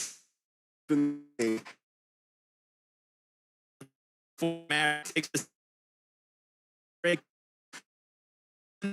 Field gets out to jump over him, being knocked out. It's going to be no to vault like that player.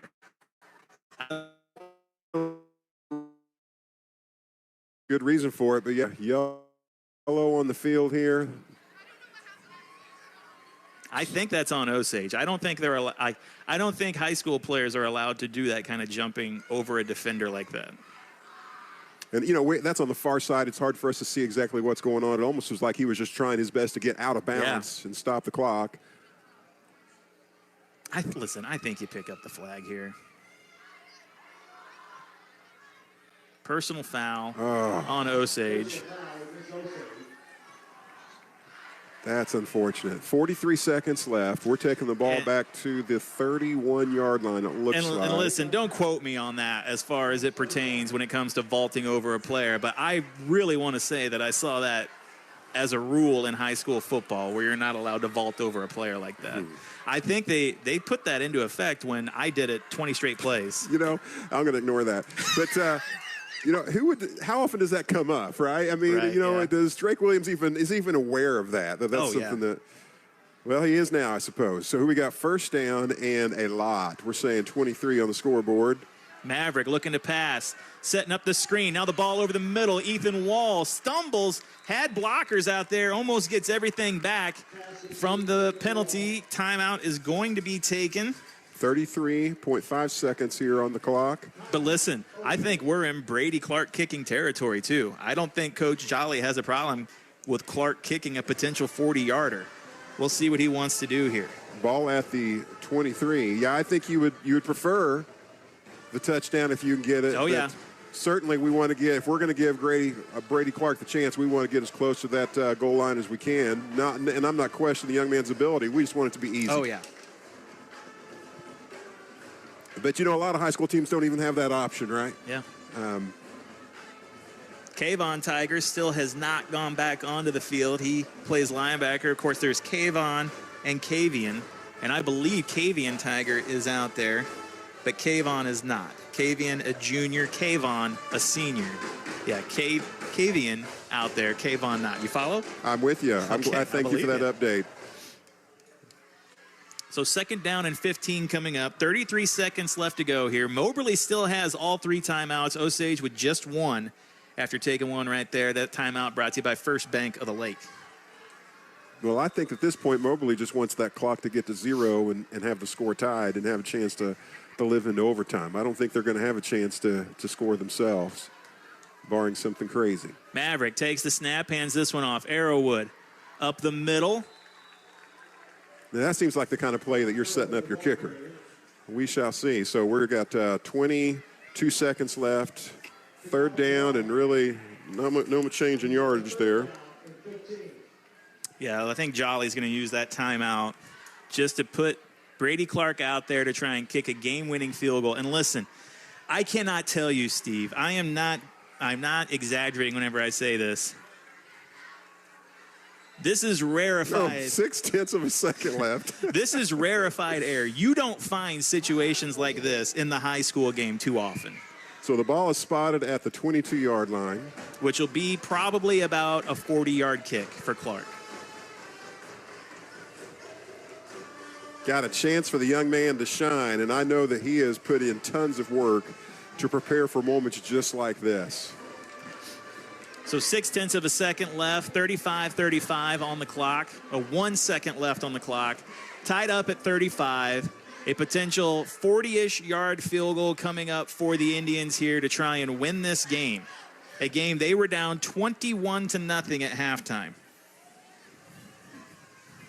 There are fun ways to win a game, and there are gut-wrenching ways to lose a game. And I tell you what, to be a team that was up by 3 touchdowns at half, to be looking at 1 second away from a successful field goal to losing this game, that's a tough one to swallow. We'll see what the young man Brady Clark can do. I'm looking for him to be a hero. We got Robert Dubbs with the hold. Counting his teammates. A 40-yard field goal from Brady Clark to win the game for the Indians. And coach for Moberly will take a timeout, going to ice the kicker. You see this every week on a Friday night. Oh, yes. Icing the kicker. Cody McDowell, the coach for Moberly. Hey, can't take those timeouts with you. This timeout brought to you by First Bank of the Lake. What an exciting first 2 games of the season, Wow. Steve. We have 28-20 last week in Bolivar, and now a potential game-winning field goal about to go up, a game-winning field goal attempt about to go up for School of the Osage. I just kind of naively thought, to be honest with you, that tonight was going to be kind of an easy night. that Osage was just going to blow them out, and we're going to see some just rip off some big old plays. And honestly, at halftime, I thought it was going to be an easy night the other way when it was 21-0. I was hoping at halftime that, hey, can we just do some good things, right? And just show that the first half was not a true telling of who we are. Well, they've done more than that. Scoring 35 points in this second half and looking to make it 38 with a successful field goal by Brady Clark. Clark set up the kick. Dubs will hold. Can we do it again? Yeah, Moberly's going to take another timeout. Just going to make Clark think about it. Are you allowed to take 2 timeouts in a row? That doesn't seem right. I know in basketball you can't. There we go. What a crazy sport. We can't jump. That's a technical foul. We should get 2 free throws. I'll just take 5 yards. I'll take anything they want to give us at this point. This timeout brought to you by First Bank of the Lake. Are they going to do it again? Do they have another timeout on the board? They do have one more timeout. Let's not be obnoxious, folks. That ship has sailed for some of us, Steve. What are you talking about over there? How many times can you say to Brady Clark, you got this, man? No worries. Yeah. That's true. Now, of course, if this kick is no good, there's a litany of things that could happen. Overtime, the most likely one.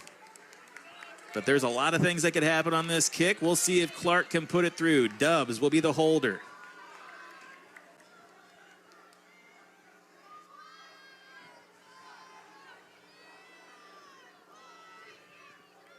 Snap, back, hold down, kick is up.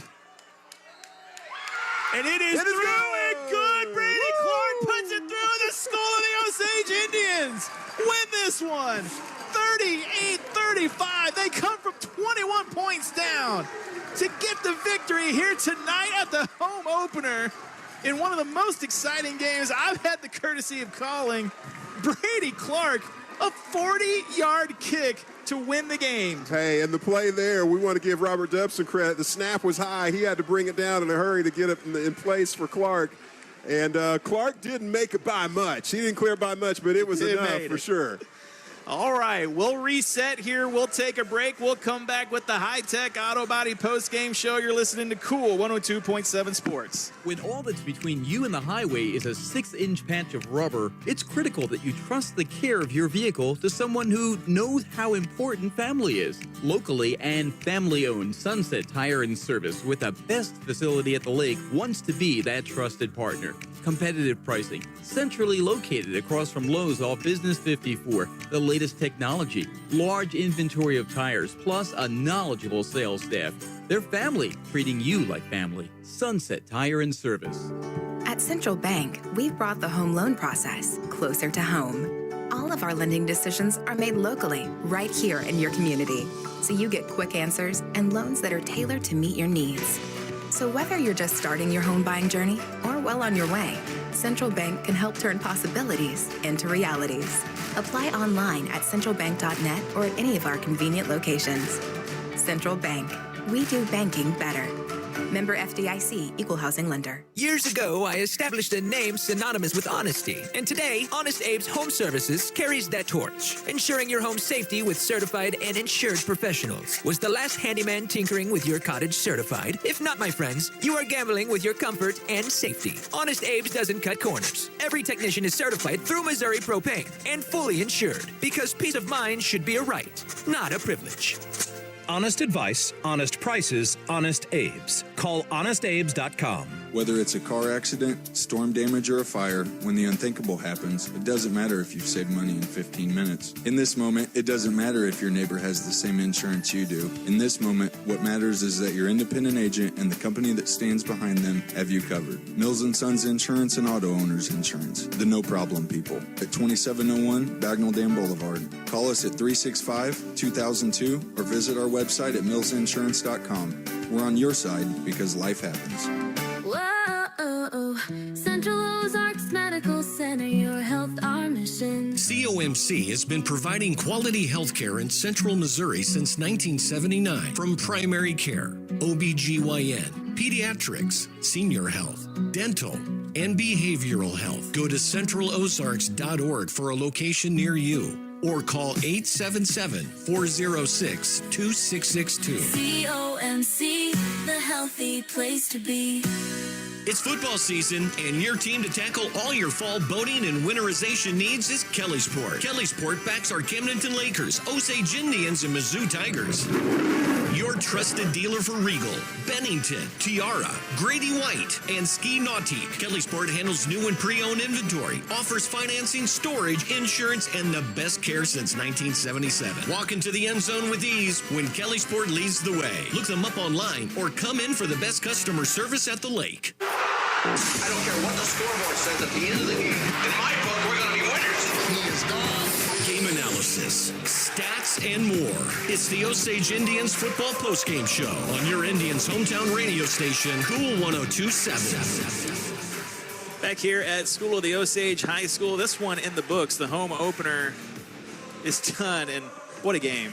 Osage wins 38-35. A kick from Brady Clark, a 40-yard kick as time expires. And the Indians win the game here. It is the high-tech auto body post-game show. I'm still coming down, Steven. They have a little exhale there, but what a second half from School of the Osage. 38 points in the second half to bring this one home tonight. I don't think I've witnessed many games being so different first half to second half. I mean, it just looked like Moberly had dominated us in really every aspect of the game that first half, and I wanted to see us come out and do better, but then I had this fear. It's just what's going to be different, right? It's the same players coming out to play the second half that played the first half, but it was night and day, completely different in terms of the outcome. We got Coach Jolly coming in here to put the headset on for the Rock Island Insurance Coach's interview. Coach, you get the last-second field goal, a 40-yard kick from Brady Clark to bring home a 3-point win in this one. I know you have a long tenure. You've been in a lot of games, coached a lot of games. Have you had anything like that? And what went out there tonight? We had one when I was coaching at Eldon. We had a walk-off fade. Dalton Lister caught it in the right end zone down in Warsaw. And it's kind of one of those things, the ball, is up there forever. But it's been a long time. But, it was exciting. I think we planned for this. This is what we work on, you know what I mean, to get things taken care of. And we had talked on the headset. We thought we had an advantage if we went to overtime. But that last call where we ran it, we were going to take a shot to the end zone, but then you take a chance of maybe getting it picked or some kind of penalty or something. So we trust Brady. I mean, anybody that's been around our program knows that if you drive by the football field on Sundays, his mom and dad and him are out here kicking. He's been doing that for years, and we just talked about it. That's how come he was successful on the field goal, and like I said, those guys blocking up front. But no, it was a good one, huh? Yeah, it was a fun game. Tale of two halves, though. You got shut out in the first half. It seemed like their front line, really on offense and defense, really dictated that first half. But then you made some adjustments, came out, scored 38 points here in the second half. You got the defensive stops when you needed to get the stops. Talk about the difference in the two halves. Well, guys, first of all, I mean, I don't want to take away from the other players, but number 24 and 11 are all-state caliber players. Very much so. And so we were talking about getting to the ball carrier. We were getting to them at times. They were just very difficult to tackle, and they ran really hard. I mean, hats off. That team's a really good football team. I'm really proud of our team because I have so much respect for Moberly. I mean, those guys, their coaches have done a heck of a job, and we knew it on film. They seemed a little bit more balanced than maybe the Bolivar team. And, no, they had their way in the first half, and we talked about it on our board. It's like they're going to get off the bus with momentum because we felt like that was the kind of players he had. And that's the way it was. And really, we didn't say a whole lot at halftime. It's basically just, what are we going to learn from this? That was really the message. What are we going to learn from this? Are we going to learn that we can come back or whatever? Or we can learn that maybe a not so advantageous mental, approach is something we're going to have to work on for the next week to get ready for Blair Oaks. So it was a combination of a lot of things. But, hats off to our coaches. I mean, those guys put it together when, it's not even about bending and breaking. It's like, well, in some cases, like in the first half, I'll be honest with you, it's like there wasn't a lot that I could do as an offensive coordinator to change things. it was like, well, we're not executing. Some of the aspects of what we were doing wasn't working, and we weren't seeing the field like we should have. But it's about trusting your people around you and having good relationships. And our kids, I couldn't be more proud of them. That was going to be my final question. You talked about in the pregame interview about this group of seniors and this team as a whole and how much they have trust in one another. The resiliency, you knew that was going to be there, but the trust they had in one another on offense and defense to execute in that second half and come back and win. Talk about that. Well, what I hope for is that everybody sees these guys that have played football. You think about it, Craig. I've been in programs before where things weren't so good. And that's not a disrespect to anybody. It's just things aren't so good. But the thing I like talking about is they still came out. These kids still came out for football. That's what I love about this game, man. It's different. And what I'm saying is, there's kids all across the state that never have a winning season. Yeah, and they still play the game. Yep. And that's what we miss it, man. I love this game, and I love what it's done for me and my family, and not even monetarily. We all know that. But it's cool because those kids stay around. Yep. And there's something that keeps them in. And it's not just the game. I'd like to take a little bit of pride as our coaches and stuff. Our approach has a lot to do with it, and I'm pretty proud of that. And I learned that from some great coaches before me. Those aren't my ideas. So. Well, Coach, as much as execution was a part of that big second-half comeback, so was coaching. You got the kids ready in the second half. They came out. They played hard for you. They played hard for each other, and that's a testament to you and this coaching staff. So congratulations. It's a good night for Osage football. I appreciate you guys. That's Coach Jolly joining us here for the Rock Island Insurance post-game interview. Steve putting the headset back on. Again, the School of the Osage Indians picking up the 3-point win, 38-35 over the Moberly Spartans in one of the most exciting football games we've had the pleasure of calling in the last few years. Certainly a wild one, but Osage picks up the win here tonight. They move to 2-0 on the season. They'll head right back here next week against Blair Oaks. Steve, any final thoughts? Yeah, I'm just proud of these young men. Again, they could have just laid it down and lost this game. They could have. Everything was looking that way. And they came out and just one play at a time, Steve, one drive at a time, one stop at a time. What Coach Jolly said he said it without saying it. There are teams that would have come out 21-0 in the third quarter and been like, it's raining. It's getting cold. I'm ready. Like, let's just go home. Like, they got us, But this Osage team, they score the touchdown on the first drive. They get the fumble on the kickoff. And then they immediately turn around and score on that drive. And bam, like 2 punches in the mouth. They had no points at halftime. And within the first 4 minutes of the second half, they have put up 14 points. And then it was just a dogfight back and forth. And yeah, you could point at the injuries, and I'm sure that there are some Moberly fans that are going to point at those injuries, and they have every right to do so. But Osage came out, and the defense got the stops when they had to get the stops, and those were the big plays. You can look at the Clark kick, obviously huge, but the Osage offense and defense, they executed and did what they had to do in the second half. Hey, and Moberly didn't lay down, right? I mean, no. Even taking those setbacks when we scored, and then we score a second time after that fumble, they come back and they score a couple times in that half and had an opportunity with a long drive just to take over that game, and it just wasn't in the cards for them tonight. And they've had a couple tough losses to start this season. They're in our district, and they might be part of our story moving forward. We'll just see how it unfolds at the end of the year. Might not be the first time that we run into Moberly this season, but a huge win as far as district seeding goes. Down the line, Osage picking up the win here tonight at home. The Mills & Sons Insurance MVP of this game.